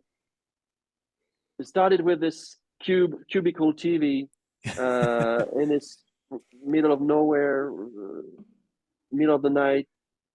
Me picking up the credits to get the name to Yep. uh to an actual project, and to something crazy that nobody would That's suspect, because we amazing. were we were we were a trip hop, like kind of a trip hop band, Yeah. and then with this legend from rock coming, we didn't know if he was still able to do anything. We had no insurance, no guarantee of anything. Right. People don't understand My the thoughts are process, like dying, but you anyway, know? yeah. So, what happened is that when he landed at, no, I had to pick him up at the airport. Yeah. Okay, so I did. I picked up Terry Reid at the airport with his wife Annette, which is a fantastic woman, and I didn't know what to expect. I didn't know if it's gonna be something, if we were gonna make something out of it. We had no guarantee whatsoever. And so I picked it up. And all of a sudden we just clicked. We clicked. Oh It's yeah. it's It was meant to be. He's a very funny, It's outgoing magnetic. guy, Music is magnetic. right? It just And he was really outgoing, and he just we in the car he was telling stories because this guy, uh, um, on top of it, he knows everyone knows him. Every star of on the history of rock, soul, jazz Yeah. knows Jerry Reed. The old world doesn't know him, but those he was a phenomenon. He has been a phenomenon. Anyway, I'm driving him to the studio in the morning. It was morning, so I introduced him to everybody. And the first thing he asked, guys, bring me some wine. Was yay! 9:10 in the morning. That's my boy Terry. I was like, oh my Let's god, go. Let's go, Terry. what's going on here? I said, oh my god, it's gonna be a disaster. It's gonna be a disaster. This guy is just here to drink wine and have fun and having good time, and we will never make something. He will never be able to sing or something. Everything's going through So your head. anyway, we go get some wine, and he drinks a little bit, and then he said, "Okay, let's start working." I said, all right. And so beforehand, I sent demos of 3 songs, and then second lesson after C. I remember the first lesson with C, Mm-hmm. Oh yeah. being like outgoing, being like releasing. Yeah. Now being professional. Second Right. lesson, Jerry Reed. This guy, I never, I, I didn't know what it was. I mean, I was not aware of his current. I mean, of his, what he was doing at the time. I didn't know if he was still in the game. He just took out of this bag sheet of papers with all the lyrics that he hadn't written, he hadn't wrote himself. All the lyrics, like Hell yeah. he did this guy is Terry Reid homework for us. Damn. You know, he was ready. So Hell he yeah. was like, Amazing. he didn't do it like okay, guys, friends and parents, I'm having a good time. I don't pay for No. anything. I'm paid, you know. No, He was all he in. was, it was a job. He knows Okay, his process. right. So, when I saw that, I said, okay, wow, this guy is serious. I like that. So we were in the basement. We arranged the basement. Antoine, who was in the band, it was a great sound engineer. He built like kind of in a basement in Paris. He built a studio, a great studio. That's So so here we dope. go. We have Terry Reid. We have Terry Reid, this legend who, to tell you, for example, Aretha Franklin, who was in London, just for the anecdote. Mm. Aretha Franklin, that was in London in late 60s, Mm-hmm. said to the press at the time, she said, there are only 3 things happening in London right now. So it was in 68, 69. She said the Beatles, the Rolling Stones, and Terry Reid. Damn. That's how big Terry Reid was. Okay. Wow. Hell yeah. So here we are in a shitty basement in Paris with Terry Reid in the booth, the music starting, and he was about to record, and we don't know really what to expect. Honestly, we still Yeah. don't know. And believe my friend, he starts singing the first notes, and I couldn't. It was like opening the big book of rock music, the big book, and diving into it. Oh shit. Big coffee table book. You see what all the old the great photos of icons and everything, the great moments of rock music and it was like being in it. Damn. Yep. It's, it was so incredible. Hell And yeah. That's awesome.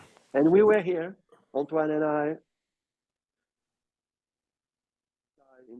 and we couldn't believe what would come out of the speakers. We couldn't believe it. Yeah. It's Seriously, and, it and has that impact. yes, oh yes, and so great. And this guy has a million stories. And I'm coming to Jimi Hendrix because he was a friend of everyone, Right. because he was singing and playing with everyone. The guys from Led Zeppelin. Yeah, yeah. Uh, he was opening this band. His trio was opening for Cream, Hell yeah. for Rolling Stones in the Hmm. US and everything. So it was huge, and it was, the voice was still the same. Mm. Still this incredible up there voices of full of soul and rock and everything. Hell yeah. And so we had this great time, and once again, to about this professionalism, it's what happened during the recording. We were supposed to record 3 songs, but I said, well, let's make in 4 or 5 days, because I didn't know how it would, Right. come out. But it was done in one day. He did he Damn. did everything in one day, and more than that. So we spent a lot of time hanging out, and it was great. But in the end, I mean, by the end of the recording, his father was who was in England, was really sick. He was really sick, to the point that he was probably about to die. And I said to him, "Okay, Terry, we're all down here. We have everything we need. Just go. We don't stay for us, or just you have to go to see your dad. Dad, don't go see your dad, okay?" Hmm. Because he's a very emotional person, so he cries also, because everything is so. Yeah. He's releasing also. He's fantastic, and he was crying, and he was really emotional. But he said to me, you know, if I go to my dad's now, if I go to visit my dad now, he would reply to me, "The job to do." Mm. So I mean, he wouldn't even dying. This guy wouldn't understand why he would come up to see him, because he had this job in Paris to do. So Sheesh. so I was like, okay, that was and he managed to see his dad afterwards, Right. so there was no problem. But wow, The once work again, ethic. yes, you can be exceptional, emotional, performance, in terms of emotions, in terms of being professional. I mean, and at the same time, I mean, it's like a nothing. It's an all. It's How can I say that? It was a lesson again. Yeah. Okay, it was a lesson we took, and we lesson I kept for myself for years. And then, so among the great stories Terry has, he has one with Jimi Hendrix. Yeah. He was a friend. They were friends. They were friends Yeah. because they were hanging Damn. out in the same clubs, same times, with the Who's and all those guys, the Beatles, Yeah. everyone. The And who? he had a story with Jimmy, and he's playing at this club. It was, I don't know if it's a marquee or some other famous club from at the time in London. Yeah. He's playing his great rock music with his trio, his fantastic music, and then Jimmy just shows up. He would do that. That's what he says. What Yeah. Terry says. Jimmy would show up to different clubs, different venues, and sit in and play with anybody. And so Jimmy was like on the side of the stage. So Terry is singing, and Terry's take a look at Jimmy. What are you doing? What are you doing here? What are you doing here? What the hell are you doing? And Jimmy. So Jimmy was like really polite, very kind guy. He was like, I have this new bass and I like to play. Can I play the bass? And I said, Wow. all right, well, fuck, play the bass. And then, so Jimmy's another West Coast guy, Just you know? crashed the party. he That's had, so because funny. he has this new bass. I don't know, he just got it and he wanted to just maybe 1 hour before that. And he just wanted, Yeah. he just got to this club and Terry's there, he's a friend. Can I play? Yeah, of course you can. And he started playing this bass and Jerry said, I never heard someone play the bass before and never after that, this way after that. It was like, Yeah. I don't know what it was. I mean, whatever the instrument, those geniuses, whatever instruments they play, you still hear them. You still hear you Yeah. still hear the voice. You That's still it. hear the sound. No He matter could have what, played it. their identity Yes, creeps through. I'm telling you, he could have played the That's that clarinet. stamp. Yep. You would It's hear like Jim. You the would, same instrument. Depends on yeah, who's holding it. Hmm. yeah. You just, he was playing Jimi Hendrix. Yeah. That was That's the a good way to instrument he put was it. playing. And so, Yeah. you see, 'Cause I know Josh is a big Jimi Hendrix fan. Oh yeah, that's main. This dude, yeah. Well, I mean, obviously, if one you of the have the reasons I chance to, picked up a guitar. because Jerry lives in Palm Springs, so it's Okay. not that far. No, Oh yeah, it's shit, down yeah, the If it's, you road have, for it's over me. there in yeah, next if to Two you hours if you away have Coachella. the from me. chance, Coachella. sometimes he plays he sings in Los Angeles and some in California. Does gigs. So if you have the chance to see him live and to talk to him and ask, say you know me and say you want to hear a story about Jimmy or about anyone, he Oh would yeah, tell you, and Hell gotta yeah. love it. you won't be able to, uh, to make him shut up. He would tell you. He is amazing, I love the and old the timer stories stories. are so 300% true, Yeah. 3,000% I true. love I love stories before there was stories. Oh Right. yeah, yeah. Stories as in on the social media. Uh huh. Yeah, It's the not the story. same thing. Uh-uh. Another story, another quick story with Jerry. Of course. He was supposed to be. I mean, Jimmy Page called him at the time, 69 something, and he said, "Okay, Fucking Jerry, Jimmy, bro. do you want to join the band?" It was called the New Yardbirds to become Led Zeppelin. Oh You right. know, after that, and he said, "Yeah, well, I'd like to, Jimmy, but I go on tour." He was going on tour, opening for the Rolling Stones in the U.S. And Jimmy, Johnny, no, Jimmy Page, yeah, Jimmy, Jimmy. you, I can't say no to Keith, man. Yeah. I can't say no to Keith. I mean, if I say no to Keith, Keith will be mad at me forever. And I just can't drop the tool now. I'm sorry, man. I'm sorry, I can't. But he said to Jimmy, I know a guy. Jerry said to Jimmy, I know a guy. It's called Robert Plant. He's pretty good. You You should might check want him to out. hear him. Yeah, you might want to hear him sing. You should check him out. And that's what happened. When you read stories about Jerry, they said that he said no to Led Zeppelin, but that's not true. What Right. happened? He contributed to Led Zeppelin. He said Yeah. no I because he couldn't. He wasn't available, Yeah, but he didn't say no he to made Led it happen. Zeppelin. He said yes to Rolling Stones. Exactly. you know Exactly. you know what's crazy? Josh, you know how we were talking about a Tool Oh yeah. and Pussifer, bro. They're really influenced by Led Zeppelin too. Yeah, of course. Yeah. Any of the Wow. rock, like those kind of hard rock heavy bands Mhm. was Led Zeppelin. Like Guillaume's talking about Jimmy Page would do those exposés and he'd just wreck the thing with they were all experimenting. See the pushing the Uh, limits of hey, electronic music Mhm. and speaking of seeing guitar and like music in its crazy sound. music, I wrote a song Mhm. especially for you, bro, Oh, here it Wow. is. Here it to is. welcome you on this podcast, bro. How many Cause strings Nice. you got?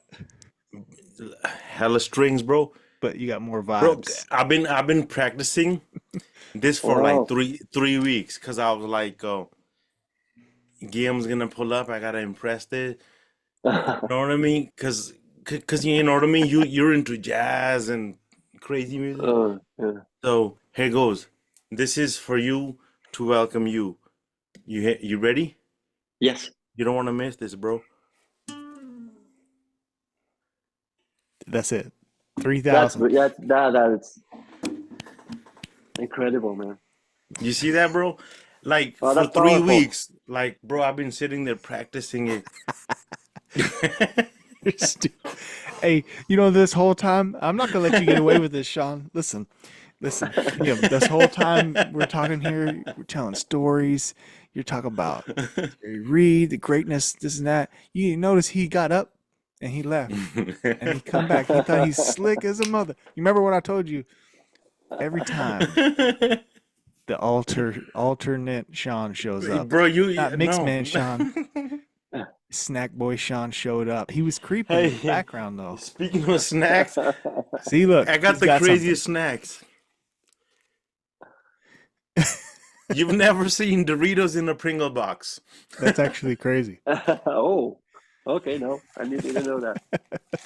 Times are changing. See, even the snacks are evolving. Oh God. I'm sorry. I'm sorry to throw the vibe off. No, No, no, you didn't. I think we have to have fun here when we have our friends on to tell their stories, you No, know? but you know what? For That's three who we weeks I are. We got to practiced be that. ourselves. Yeah, I bet you did. exactly. No, Did hey, you see? honestly, both of you guys play guitar. I don't play guitar. I'm more of the studio guy, but like Mm. that's my favorite thing to listen to somebody that plays the guitar really good, and then they sing on top of that, Yeah. because Mhm. you create a certain mood, with the guitar, and then you hit them with the words. It's like translating what you're doing with your notes, and to me, Yeah. it's it's something I can't do, but it's something I really appreciate. Yeah. And Thank you, Sean. But whoever can do yeah, that, you know what you can do, and what I can't. You know what you can do. Because I've been, I've been listening to your music. You know that, and lately I've yay. been listening to your remixes. Mm-hmm. The one you posted on your Instagram, and on SoundCloud, and I I go wild. First notes, I go, but in a good, I go crazy. I dance like nobody is watching. Actually, nobody's watching. Uh, Yay. but I love them. I love the way you just brings. It's visceral. Something that comes through you, from your body and stuff. I go. I know I do this move like I just Yay. it that makes no sense, but I feel instantly.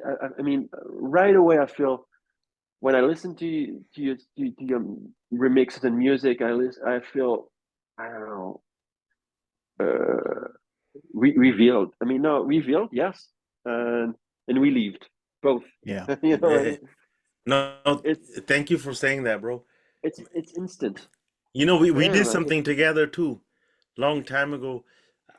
I lost that session because my hard drive went missing, but we collaborated on a song before. Yeah, and we It we was a, have to do it again. We really. I it I, was a I want French to do it song again. with Punjabi mixed into it. It Yeah, was like yeah. really beautiful. It was. I might You, have an you, MP3 somewhere, but oh, okay. Yeah, I remember. it wasn't mixed or mastered. It was just kind of a Yeah, it's it, true. it, it But was it was a really crazy vibe, man. It It's a was, new vibe. and yeah, you know you what, know. the lyrics to the songs were beautiful, because I remember, because when I do these remixes, I like to find out what the mood is Hmm, hmm. and what the topic is, what we're talking about. And you explained it to me that like the song is about um aging, like Ah, as you get old, yeah. like the flower, it starts with the seed, becomes a flower, and then it starts wondering like where did the Hmm, time go. And to me that concept was amazing. I was like, yo, hmm, that's a beautiful concept, because you know what I mean, like as an artist, music is a feeling, but when you have a concept like, all right, we're talking about getting old here, and like, yo, where did this time go? I miss being hmm. Yeah. full of energy. I was like, dude, that I can relate to that and I can speak Mm-hmm. to it. So I wrote Mm-hmm. something to it in Mm-hmm. Punjabi and I Mm-hmm. recorded it and I had the greatest time while doing it, but I lost the hard drive. So anyway, the session went missing, It was but meant to be that way. It was but meant to Yeah. but I be had just the in greatest the time order. doing it. I had the greatest time. And like that, and I would have never thought of that on my own. That Mm-hmm. was that was a thought that you came up with, but I was able to add to it. Yeah. And that's one of my it was one of my greatest experience as a creator. Like I was able to add to something you created, and it doesn't even matter if the people heard it. There was Mm-hmm. about 5 people that heard it. Mm-hmm. When they heard it, they felt it. Mm-hmm. They Yeah. felt it in French, they felt it in Punjabi, they felt it through the musical notes that you composed, Mm-hmm. and and I was the witness. I was the witness for it, and I was like, to me, this is magic. It doesn't even matter if nobody saw it. I mean, obviously, Mm-hmm. we can redo it. We can, because we're talking like 10 years later. Mm-hmm. You've grown as an artist. Mm-hmm. I can Hmm. hear that. I've grown, and I can Mm-hmm. feel it. But I mean, that memory is one thing. Yeah.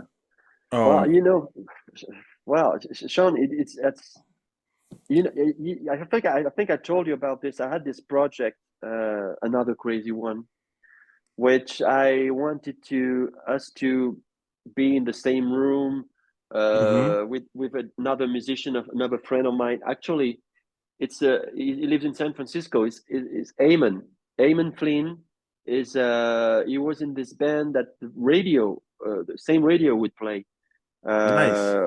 What was the name of this band? So Eamon, so I had this project of, I don't know why, I just think it's like I don't know if it's like a casting director stuff, but I think I have this Mm. feeling that that would work. I I don't know if it will happen, but I had this. I like this to happen again, and then not uh, not through the internet, which is great too, which is Right. great. Yeah. It can do great things. I mean, It's but one of the ways. it's one of the ways, exactly. It's one of the ways. But I guess it's it's personal.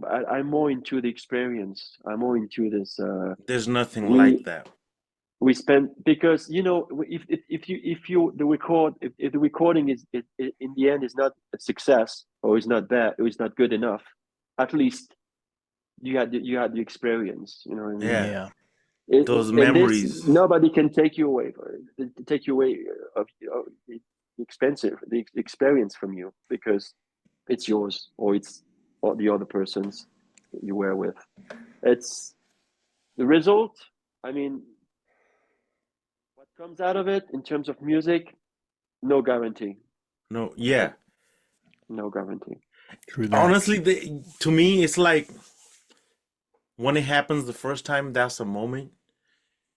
And then when you record it and somebody Mhm. else hears it, it's just that same moment. You just get to relive it over and over. But Yeah. it's like that really great moment that you created, and now you can multiply it. You know what I mean? You can share Hmm. it. 10 people Yes. can have it at the same time, Yeah. and you're Yes. there. Good. You're like, and it, and you get to know it better because the first Yeah. time it happens, you're like, wow. But the second time it happens, you notice something a little different about it, Uh-huh. Uh-huh. and then you fucking fall back in love with it.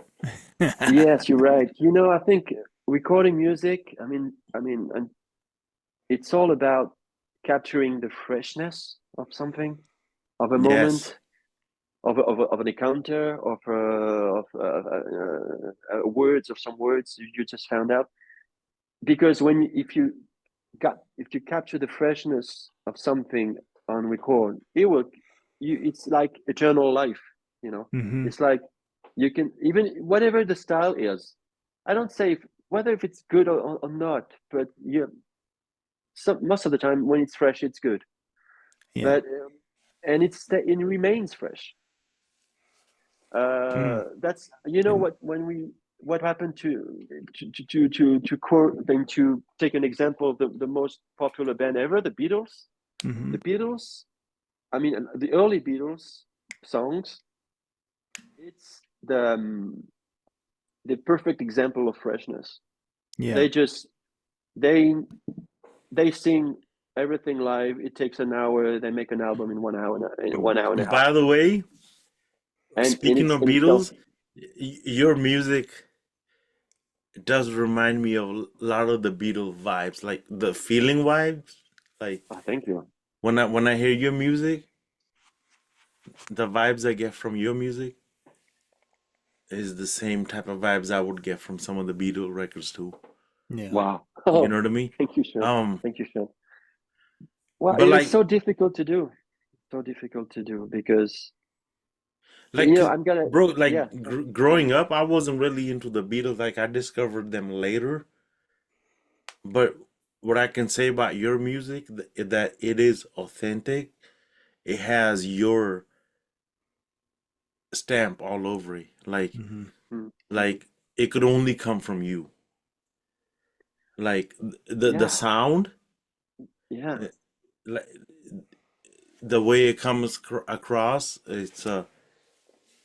That's the whole point. And it's and Yeah. yeah, yeah. you're definitely part of that vibe you're creating. It's Yeah. definitely you. You're right because you know what happened last year. I got into this new project that I went to Nashville to record. hmm Hey, I was gonna say that. I was gonna ask you about Nashville You know because what? You know how it Nashville started. is like a Yeah. hub. Everybody goes to Nashville to record. Like anybody who's a rock and roll musician, you It's have Yeah. a to go hub. to Nashville. It's a I was gonna crossroad. ask you, this was like overall our whole conversation has been or Yeah. But but this was you one of the questions I was gonna ask you. I was like, bro, yes. tell me about Nashville because the Okay. stuff from Nashville sounds like it was recorded in Nashville. How did you do that? How Well, it started with with something on TV again. I 2 years ago, I think I came across this film with Jeff Bridges called Crazy Heart. Oh yeah. It's Great. Great movie. you saw this film, this Oh movie. yeah. I loved it. So it's about this country has been star. I mean, it hmm used to be a star in country music, and it keeps falling down, and it has alcohol problems and everything. And he's going on tour with his own pickup car, old pickup, and he's going on tour, and he's touring around this southern states Yep. somewhere, and he stops at different, you know, small cities, and he plays with local bands. And this line, that this moment, it turns back to the guitar player, this local guitar player is playing, and it's playing in a bowling venue or something. And he asked the guitar player, how much paid, how much money do you get for for this gig? And the guitar player wouldn't respond because the guitar player or local musician would knew that he would make more money than Mm. him. Being the the headliner, he would make more money than him. Anyway, that's when I saw this film, this kind of road trip through music and life. My first idea, which was really crazy, was to do the same, go on the road, but not to. Can you hear me? Oh yeah. yeah, We yeah, yeah, got you. hell yeah, we can hear Yeah. you. I have a problem with my No, no, no, my. no, no. Go back Okay, to you the hear me? story, bro. Yeah. So and they just dropped dead. It's all good. I, No, we can still hey, hear you. no, Get these out of here. what happened? Oh, the Anyway, the shit ran out of uh, juice, huh? so I wanted uh, to drive to do this road trip and record one song in a different city Oh, with local musicians, you know. And so it was totally undoable, totally. Well, and I wanted to do, in my dream, I wanted to do a documentary about it, you know. So no, would cool. show up in some place, in some city in Texas or in Tennessee, and in a country vibe, even though I'm not a country singer, but I'm kind of related to country because I grew up on the kind of a countryside in Yeah, France, so it's different, but Best. still country, still not urban. right.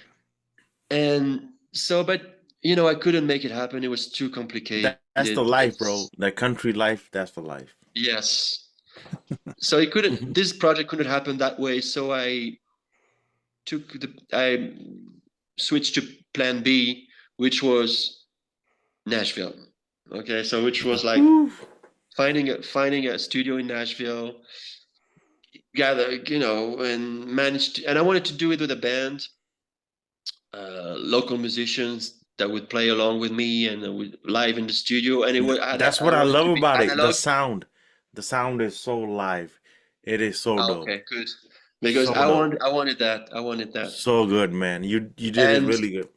Like thank you. awesome. So, but to become, I mean, because it's related to the to the to the to the idea of being yourself, because it's a strange story, this Nashville project, because thanks to a local guy who had a blog, I love him. It's called Paul, and I love him. He lives in Nashville. If he gets me in contact with this studio called the Bomb Shelter Studio, a great little studio, very efficient.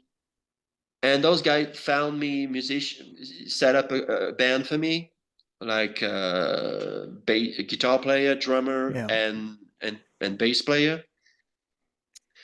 And so once again, no guarantee whatsoever. I just sent demos of my songs, and I went to Nashville without any, with the risk of you know screwing it up. I mean, because I was will I be? I don't know if I was, if I could be at, you know, good enough for those guys, because the musicians that that showed up, Hmm. they were like, I mean, the greatest musicians I ever played with. You Just know, I can tell the difference between your stuff from Nashville and your stuff from oh yeah. France. Um, it's because the Nashville stuff is more new, but it's also a new experience for you. And Mm, it's new for me as a listener too. I'm like, oh, mhm. sounds different, but it's Yeah. still It sounds different. It sounds different, except that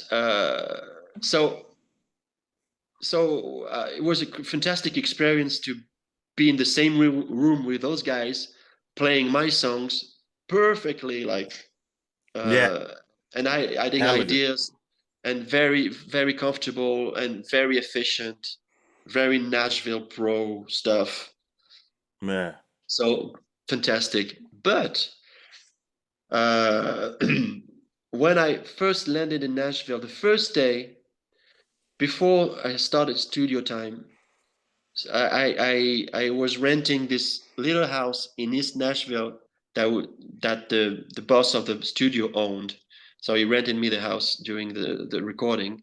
It was a little house with a, so I was by myself with my guitar case and my bag, and I enter this very peaceful neighborhood, little house, wooden house, and I'm on the patio, you know, this porch, under the porch in Nashville with my guitar. Yeah. Hell yeah, Me, you know, I'm a little French guy. You don't remember that. I mean, I just, bro, it's dude, that's gotta be from my so point dope, of man. view, it's like being in a film. All of a sudden, boom! It's like, and I and I'm starting playing the guitar, and then this songs uh, comes to me like melody and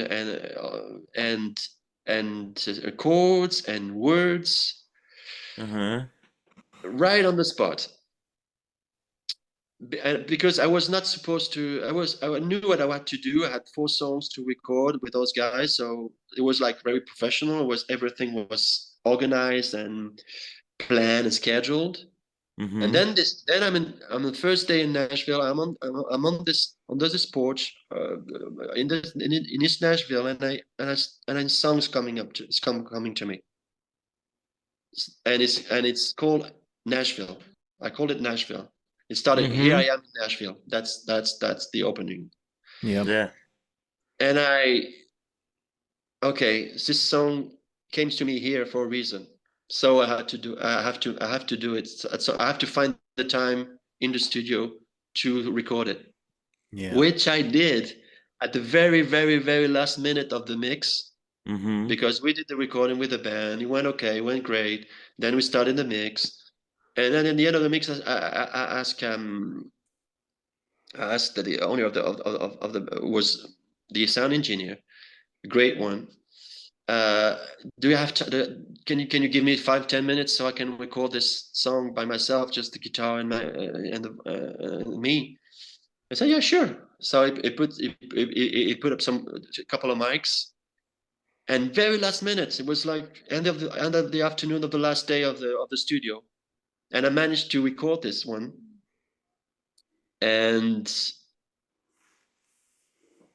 And you know what?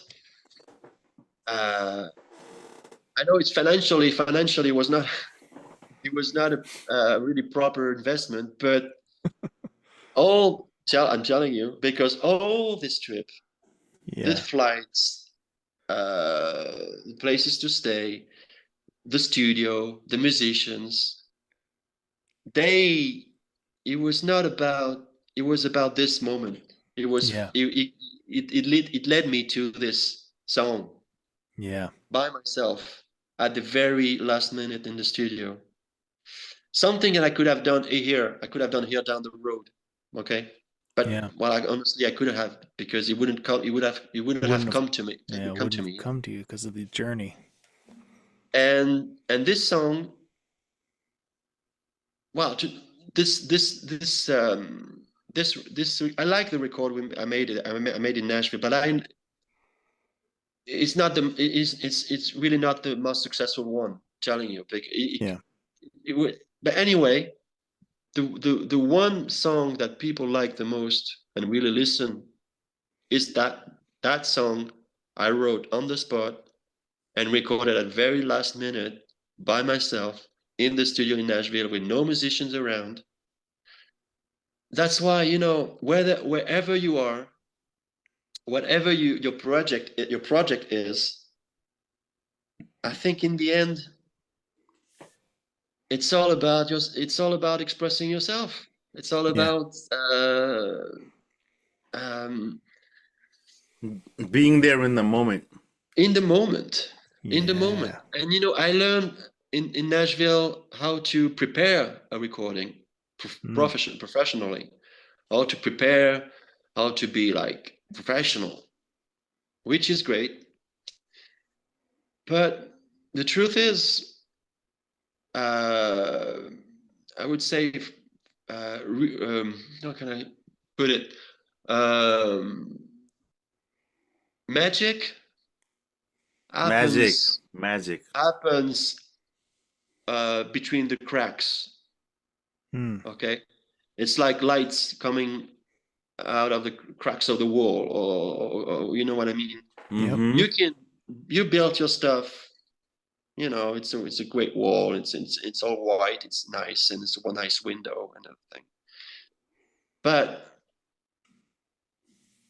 this is construction, and this is great. But magic, if it happens, or I would say freshness, if it's not magic, it's fresh, Yeah. Mm-hmm. happens between that, between between those prepared stuff, between, okay, so this time we start the recording at 10, okay, we finish at 6, we go lunch at 11, but You can't schedule creativity. But you have to schedule something. Anyway, Yeah. you have to Schedule schedule something. something to You have to allow you it to know happen.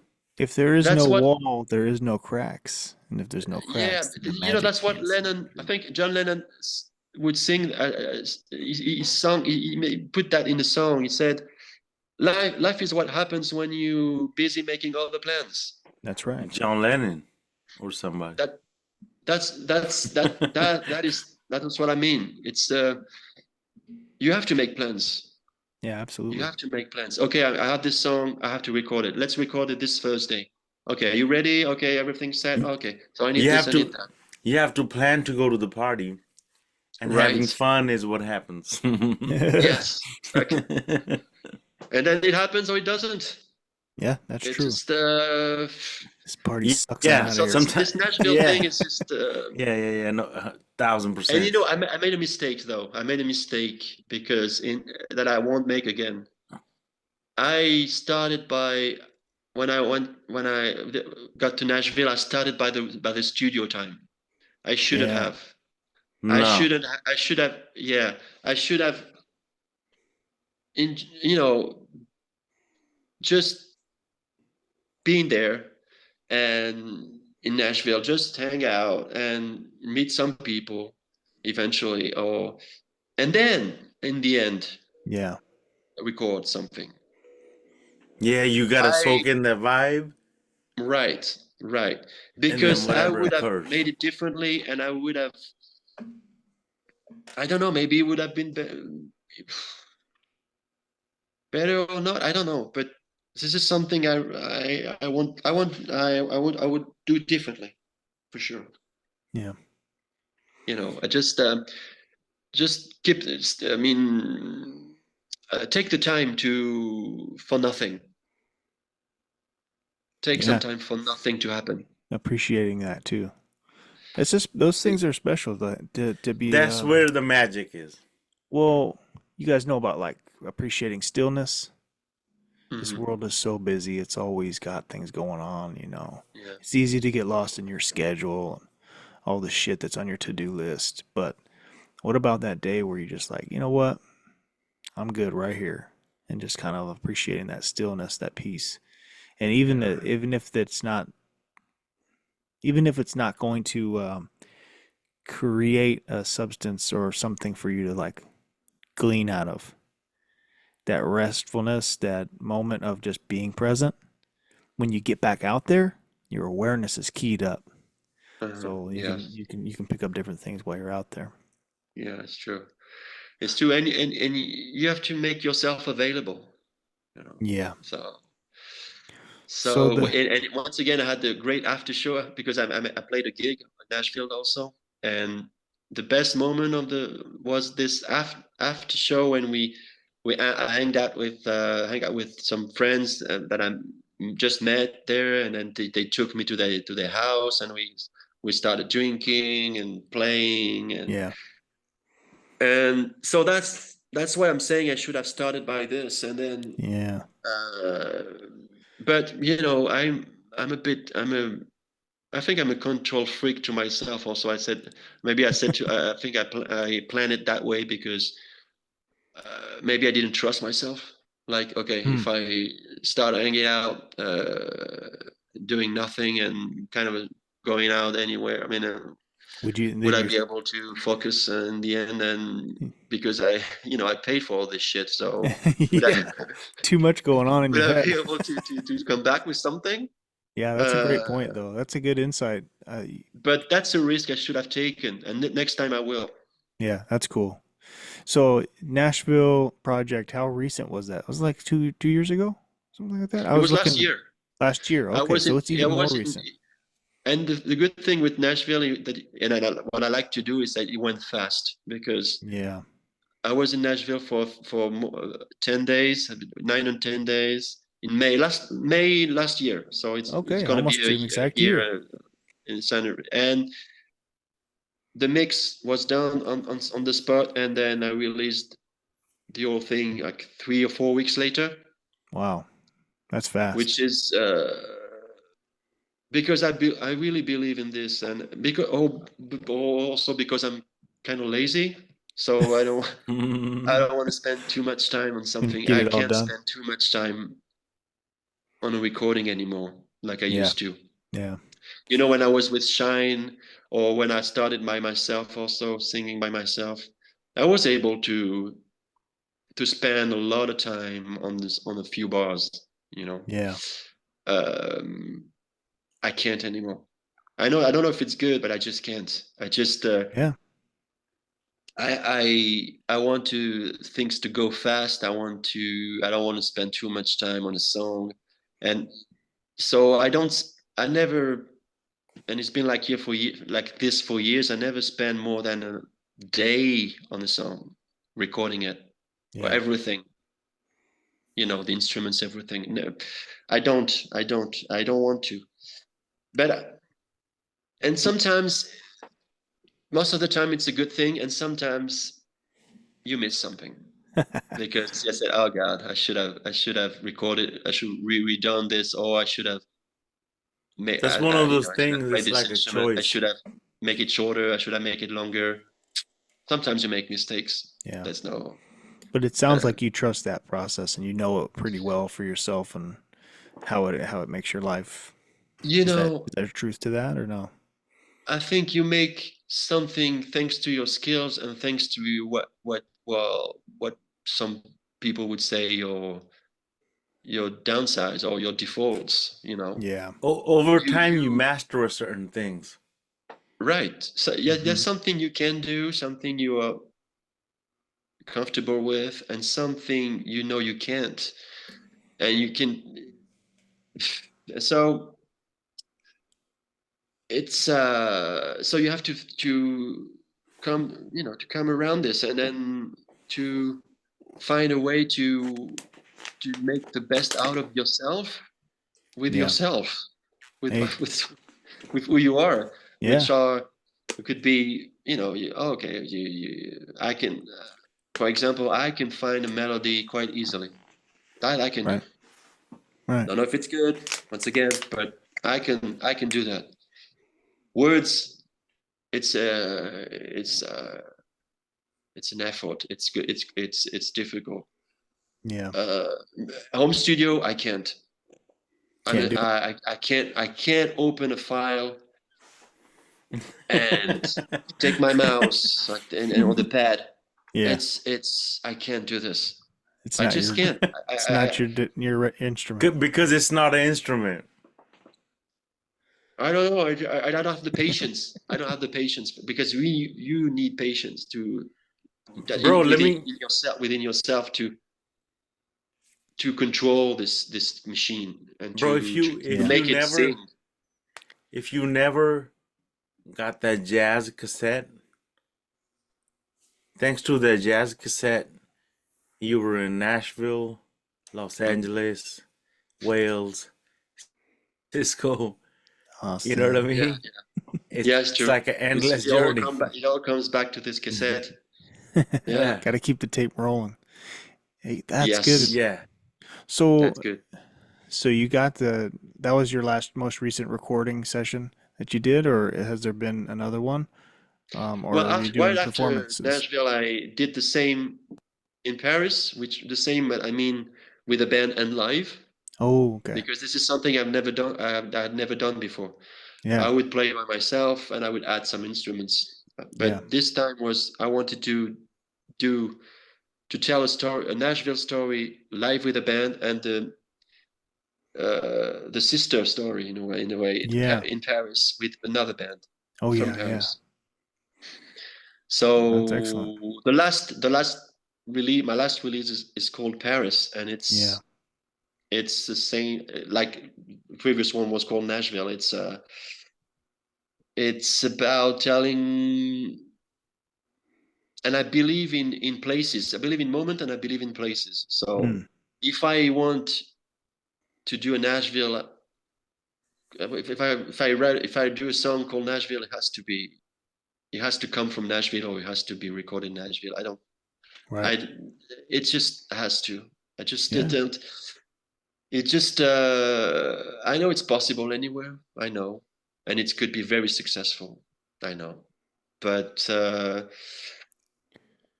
I want to be. I, I don't want to lie. You know, I don't want Yeah. to pretend that I was that I. But sometimes you can. I guess you can make a song, a dream song about the place. That works. Right. Every place has its energy. Yeah. You know, when Uh, even when I travel, sometimes I make beat and then mhm, I will label them according to the city I'm in. I have like 10, 12 beats that I made when I was in Miami. The way I would label them with the date and the city I was in. So I would mhm, be in different cities. I'll make a beat here and there, whatever mhm. the city, because the mood I was in, the vibe the city had, I would just label it that, you know? Yes. So I understand I think being in a place, experiencing that vibe, and then yes. expressing it. Uh, I don't Yeah. see any other way to label stuff. It's all about the presence in a place in one time.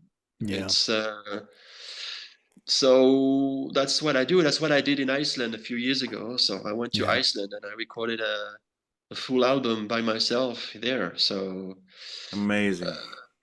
and and in a way, you know, some people they go, you know, scuba diving in the Indian Ocean and they go on vacation. They bring and they take pictures and they bring back some like memories and paintings and everything. I do the same. So, but unless and in the end I make music and I take and I bring music back. That's what I do.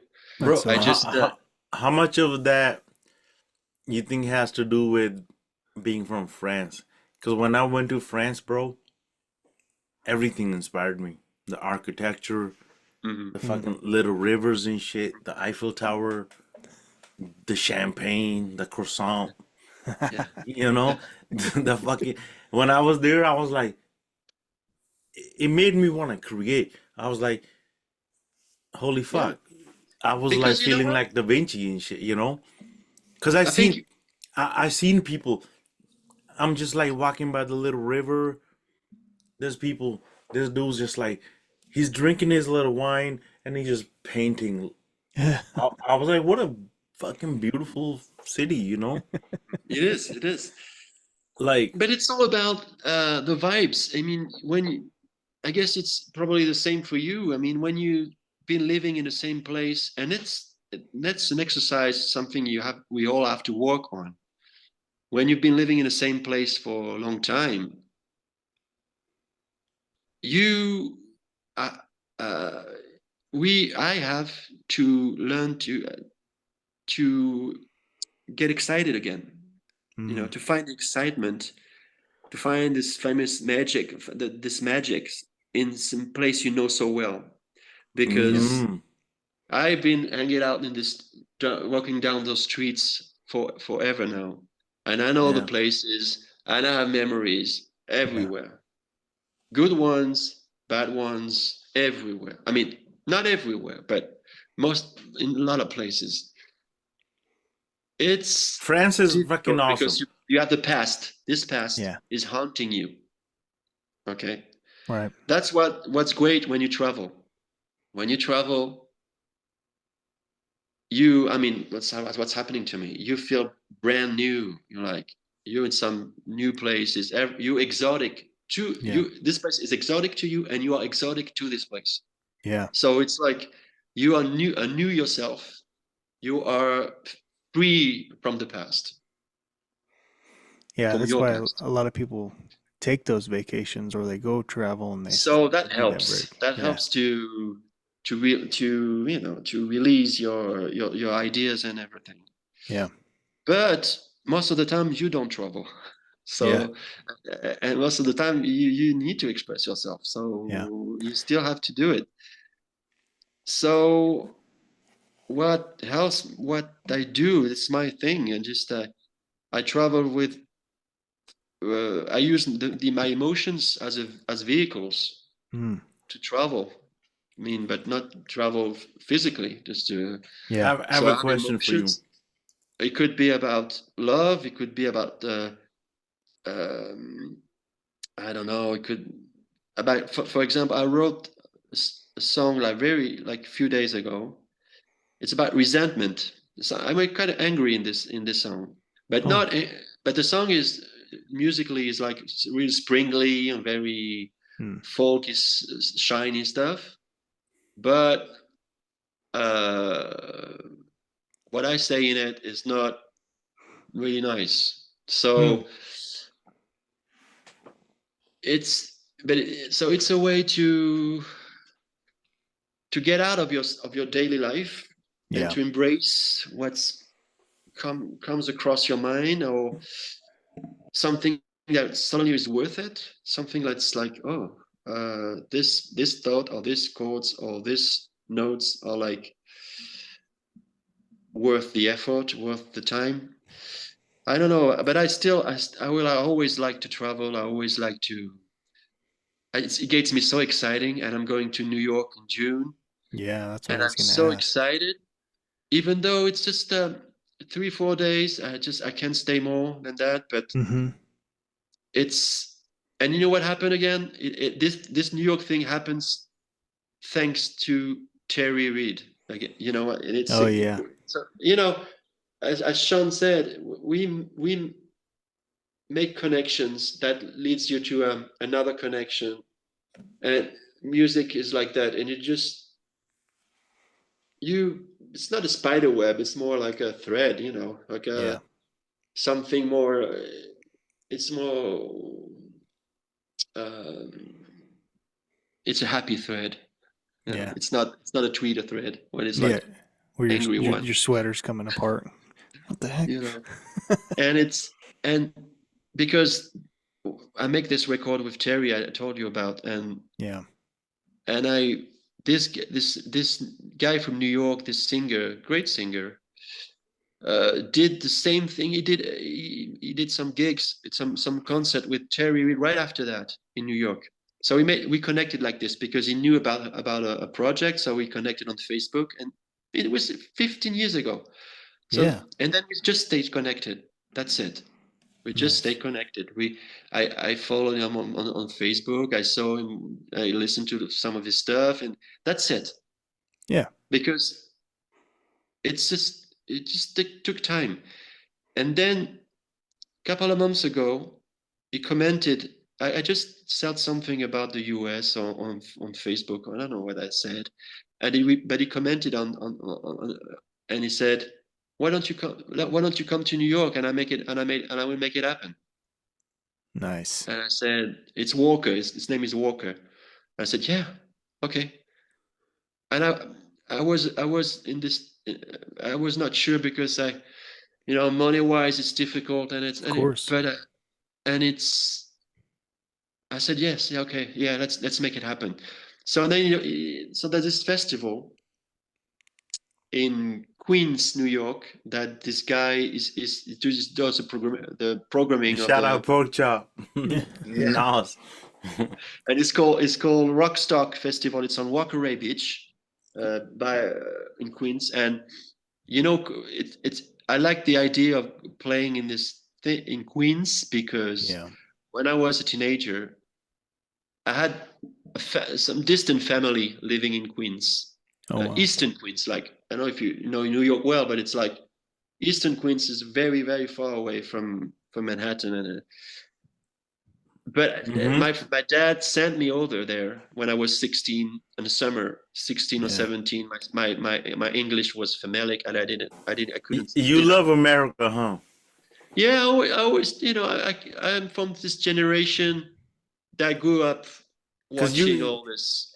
as a French guy, you've been all over America, bro. From San Francisco, Austin, L.A., Nashville, New York.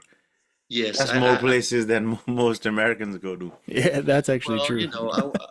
I grew up being fascinated. I wouldn't say I'm that fascinated still now because I'm a no, I'm a, I'm a grown up, an adult, so I see Yeah. things differently. But I still have this thing for the US for sure. And so I stay. When I was 16, 17, here I am in Eastern Queens. In this family, I couldn't speak a word of English, or I Yeah. was really really bad. And it was very interesting Wait, because it was how real how old life. were you? How old were you when you couldn't speak 16. English? No, bro, at the age of 16 you couldn't speak English? I could, but I was shy, and I was Holy, not good. I because was you, I you was not you good record a enough. lot of your music in English. Yeah, but you know, listening to English or American songs, or watching and being immersed in a family is another thing. Yeah. It's just you by yourself. I'm 16. I'm shy. Uh, it's not easy, Yeah. but That's it was real amazing. life in the sense that it was a real a family life in a little house in Queens, real people in a real street, Yeah. far away from the city. I remember the son of the family, which when he was 21 at the time, and he told me that he went to Manhattan a couple of times, maybe 2 times in his life, Yeah. and I was like, what? But that's It's like now right there. retrospectively, I think it's interesting because suburban life is, and if in Paris also, it's the same. It's a life I never really experienced because I come from this tiny, tiny town, and I moved to in the center of a big town. So Yeah. I never experienced the in between of this suburban I life where you drove through are. some of the countrysides in France, Well, and well, well. I I think the life is, there's a community. I think Yeah. in suburbs that is really. I think the spirit of mindset of community that is really strong. I think, but that's what I think. Once again, I don't know. And so I stayed there for a few weeks, and I was the greatest experience of my life. And I was, and I managed because I was, you notice that I like to get away from things and Yeah. to. So I managed there's a lot to, to see in the world, you know. yeah. So I was in this, and they were really nice to me. They took me to different places, and I really loved it. But I wanted to get away. I wanted to escape. Yeah. So I managed. I was 16. French, Frenchy, few words of English in in the suburb of New York, and I managed to find an excuse to be by myself in the house Yeah. for a day or afternoon. And as soon as I left, I closed the house. I took my bike, the bike they had, and I just, right. I just rode the bicycle around. I mean, through, I don't know, 100 blocks Yeah. to get to the first metro station. I locked the bike. I It was, I don't know if it was the F train, E train, G train. I don't remember, but I took that train that took me to Manhattan or Greenwich Village. I remember Yeah. by myself. I didn't know what I was doing. I just, I mean, because if you ask, they would say no. Obviously, Of course. Yeah. you can't ask permission to escape. That's such a thing. Yeah. I know all about it. Yes, I sure you know. And it was so intense because I grew, I was living in this really tiny town, French town, and then I come out of the subway, Yep. uh, and like I I can come out to the center of the universe. It was like Yeah. crazy. It's like it's printed in my mind. It's just it's an excitement that I know I never experienced again. Because Yeah. when you're a teenager, and you manage to get away from daily life, even though it was an exotic daily life, and you manage to live your life for a few hours. Yeah. What I mean, And you're a just teenager, exploring. Yeah. right? Live your life and in Manhattan for a few hours. I just, I know New York won't be the same. I know I'm going back to New York. I know I'm not a teenager anymore. I Right. know New York has changed. I know my point of view will be different. But when once you once you fell in love with something, with some place, or even with someone, I think you in back in, deep down you will always love this person or Yeah. this place. I just don't. Well, and I think you're true to your character, and your all your stories are about those experiences in those places. So Yes. this going back next month is going to be a whole new Yeah. experience because you're a new person, you know? Really, you're the same Right. person, but you've grown. I mean, that was when you were 16. Was that the Right. last time Right. you were out Right. there? Right. Was that the It's a last time long, you long went? time ago. Yeah. So I don't know what's going to happen. It's different. It's like meeting. You know this song by Paul Simon is called "Still Crazy After All These Years." Mm. He's telling the story about meeting. I mean, bumping into very old lover, Yeah. an old lover of his, and is there like what? So it's like probably this New York thing would be the same. I mean, will I feel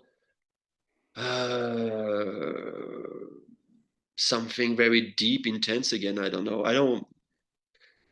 Anyway, it's just something once again I had to do Sounds because like it's you're all looking about forward to things it. I have to do. But it sounds like you're looking forward to it a lot, Yeah, you you're know? right. You're No, right. that sounds exciting. I mean, it's going to Yeah. be a live show in New York.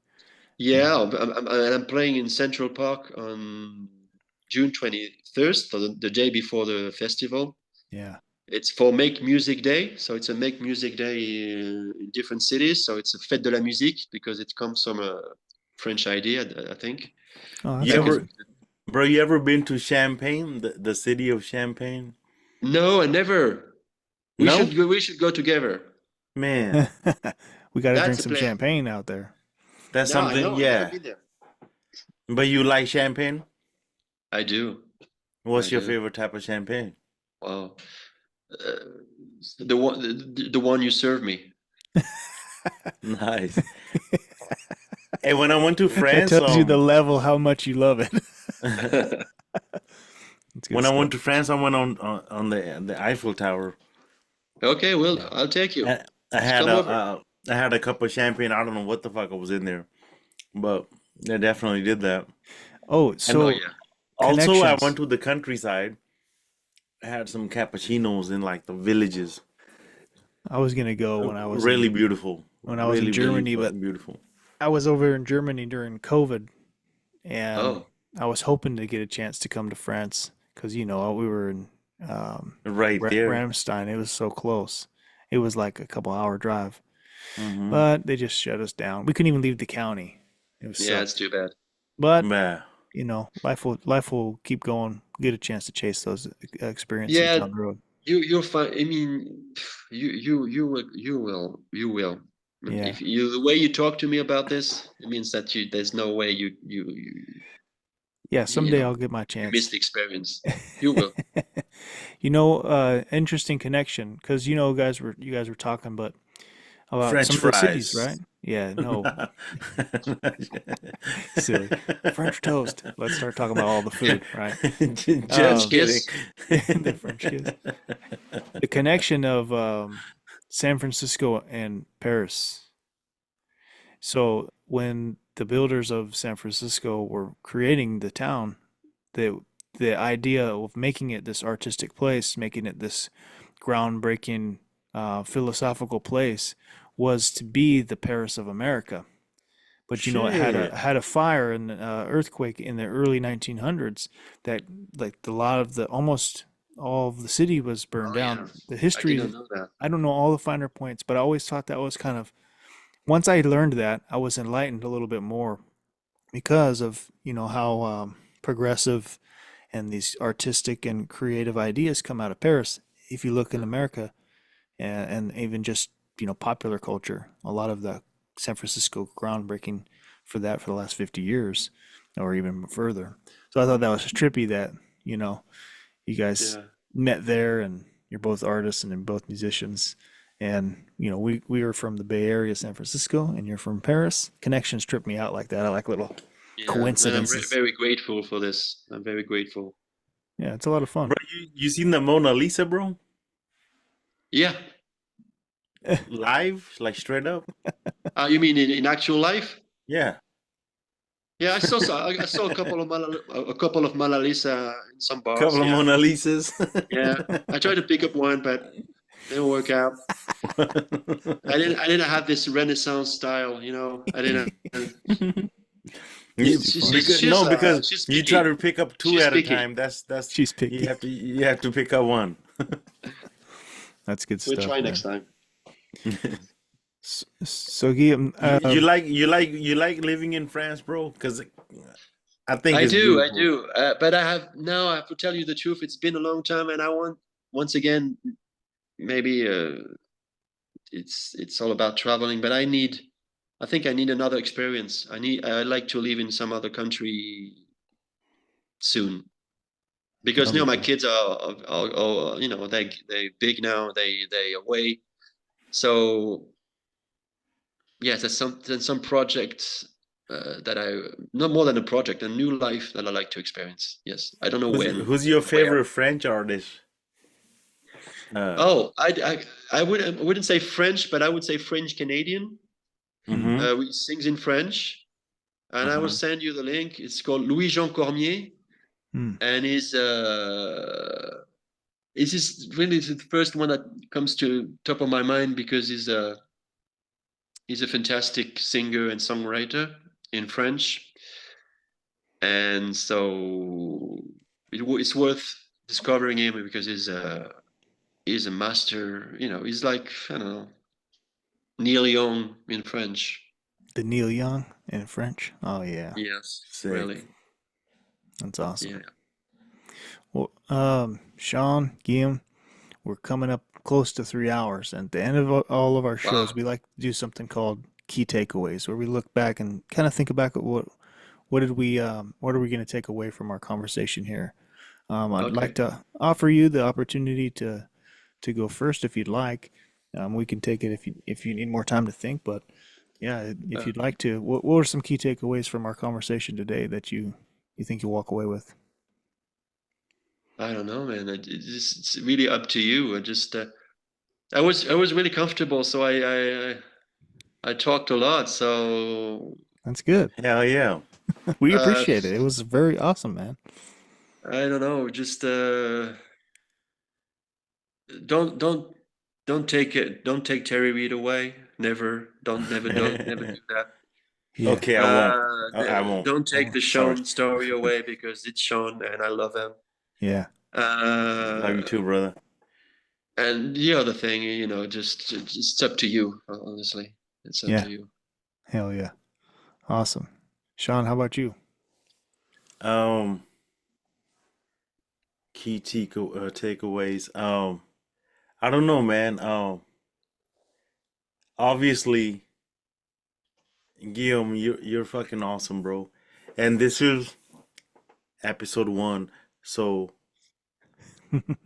obviously has to end. But we want to get you back on like Well, episode my two pleasure. because I really enjoy like obviously been a fan of your music and like overall the shit you do like you do really unique stuff. So I love to see where you're at. But today I got to learn about how you became this person, and I want to learn more. So if you could come back another time and fill in some more gaps and With continue pleasure. the story. So like it's kind of like it's weird to kind of just stop the conversation. So instead of stopping, let's pause it. Let's have you come Okay. back. Okay. Have you come back, and we'll continue from here, and then kind of fill in what you're doing. But Yeah. but the reason we have you here is because you're awesome, dude. Thank you. Like You too, man. and Yeah, Thanks. yeah. like your music and guitar and shit. You know what I mean? Yeah. Fucking rock and roll. Guitar and shit. I like that. Guitar and shit, And baby. and, and Josh knows guitar, A so little bit. so he understands. Oh yeah. I can But appreciate it. yeah, it's your story is amazing, bro. And the way you make music, and just to find out that like you started singing like after your 30s. Yeah, Oh, that's tell pretty me about crazy, it. bro. Like I would have thought you were a singer before you were a musician. So that it's it kind of, for anybody who's like trying to get into singing, it's never too Mm, late. It's just like Yeah, whatever comes to you at whatever stage, whether it be uh, you know, that's that jazz. you said the words, Sean. And if we have to conclude today, it would be by saying exactly that. It's never too late. It's never It's too late. never too late for Keep being anything yourself. to Keep being anyone. yourself over and over. Never too Always late. be yourself. Yeah. yeah, no doubt. Well, this has been a really great conversation in general, from the beginning to end. Even our pre-recording laughs and icebreakers, we were having a good time, and I'm Yeah. very grateful for you to take the time, wake up early on your Saturday morning, and It's all chat with right. Thank you, Josh. It's chat all right. chatting with Really. us. Um, Something I also want to offer you is, obviously you have June 20th is you have a concert coming up, right? At 23rd and 22 Okay. Yes. in New Good. So York. you'll be in New York City Yeah. doing a live shows. Do you have anything else coming up that people might be I able to have follow one on? in Paris All on right. July 1st, and that's it for Okay, now. cool. And then for people who want to listen into your music, what are the best places they can find it? Well, Spotify is the best, honestly. Spotify is the best. Indolore on Spotify. It's for me. In I mean, the quality is good, and I make a few bucks out of it. So Bro, Yeah, can I that's ask good. you a That's how you question? can support Indolore right there. yes. Can you explain what Indolore means? The Ooh, the good word closer. Oh Indolore. yes. It means painless in French. Painless. Yeah. Indolore. Now you know, Sean. I definitely know. You feel Wow. successful now. It's wow. It's That's dope. It's connection. so simple. It's so beautiful. It's meaningful. That's dope. Thank you. Just like your musical. You feel it and you be like, yo, can the sun come out already? Thank you, my Where's the friend. sun? Stop the rain. Yeah, no doubt. It's coming for you. I feel it. Well, if anything, Yeah. when you get to New York City, it'll be Bro, welcome keep for keep you. making music. Yeah, Fucking Thank you. just I will. keep yeah. making new songs and come back. Hell yeah. No doubt. With pleasure, my friends. So for the final key takeaway for me is appreciate your friendships, stay engaged, always reach out, and I'm gonna close out with a comment, or actually a quote from Bob Marley about music. He says, "One good thing about music, when it hits you, you feel no pain." You're right. So as always, everybody, um, I'm Jay Wells with my homie Mixman Shawn, and we had the great Guillaume Simon from Indolore. Check out his music on indoloremusic.net or Spotify. Yeah. And protect your heart, protect your mind. Sean, what else I got to protect? Protect your pin code. And also, bro, the whole music thing is languages, they come after. All But right. the feeling and the music, you can feel it regardless of what, no matter what you speak. You can feel the music, you know what I mean? Every It's like the Beautiful. time. best it's like the best way to connect with people who don't speak your language. Yeah. For You know sure. what I mean? It's a language in itself. And yeah, So keep speaking that music. Yeah. Keep speaking their music, protect your pin code, and like Pork Chop say, protect your balls. All right, y'all. We're out of here.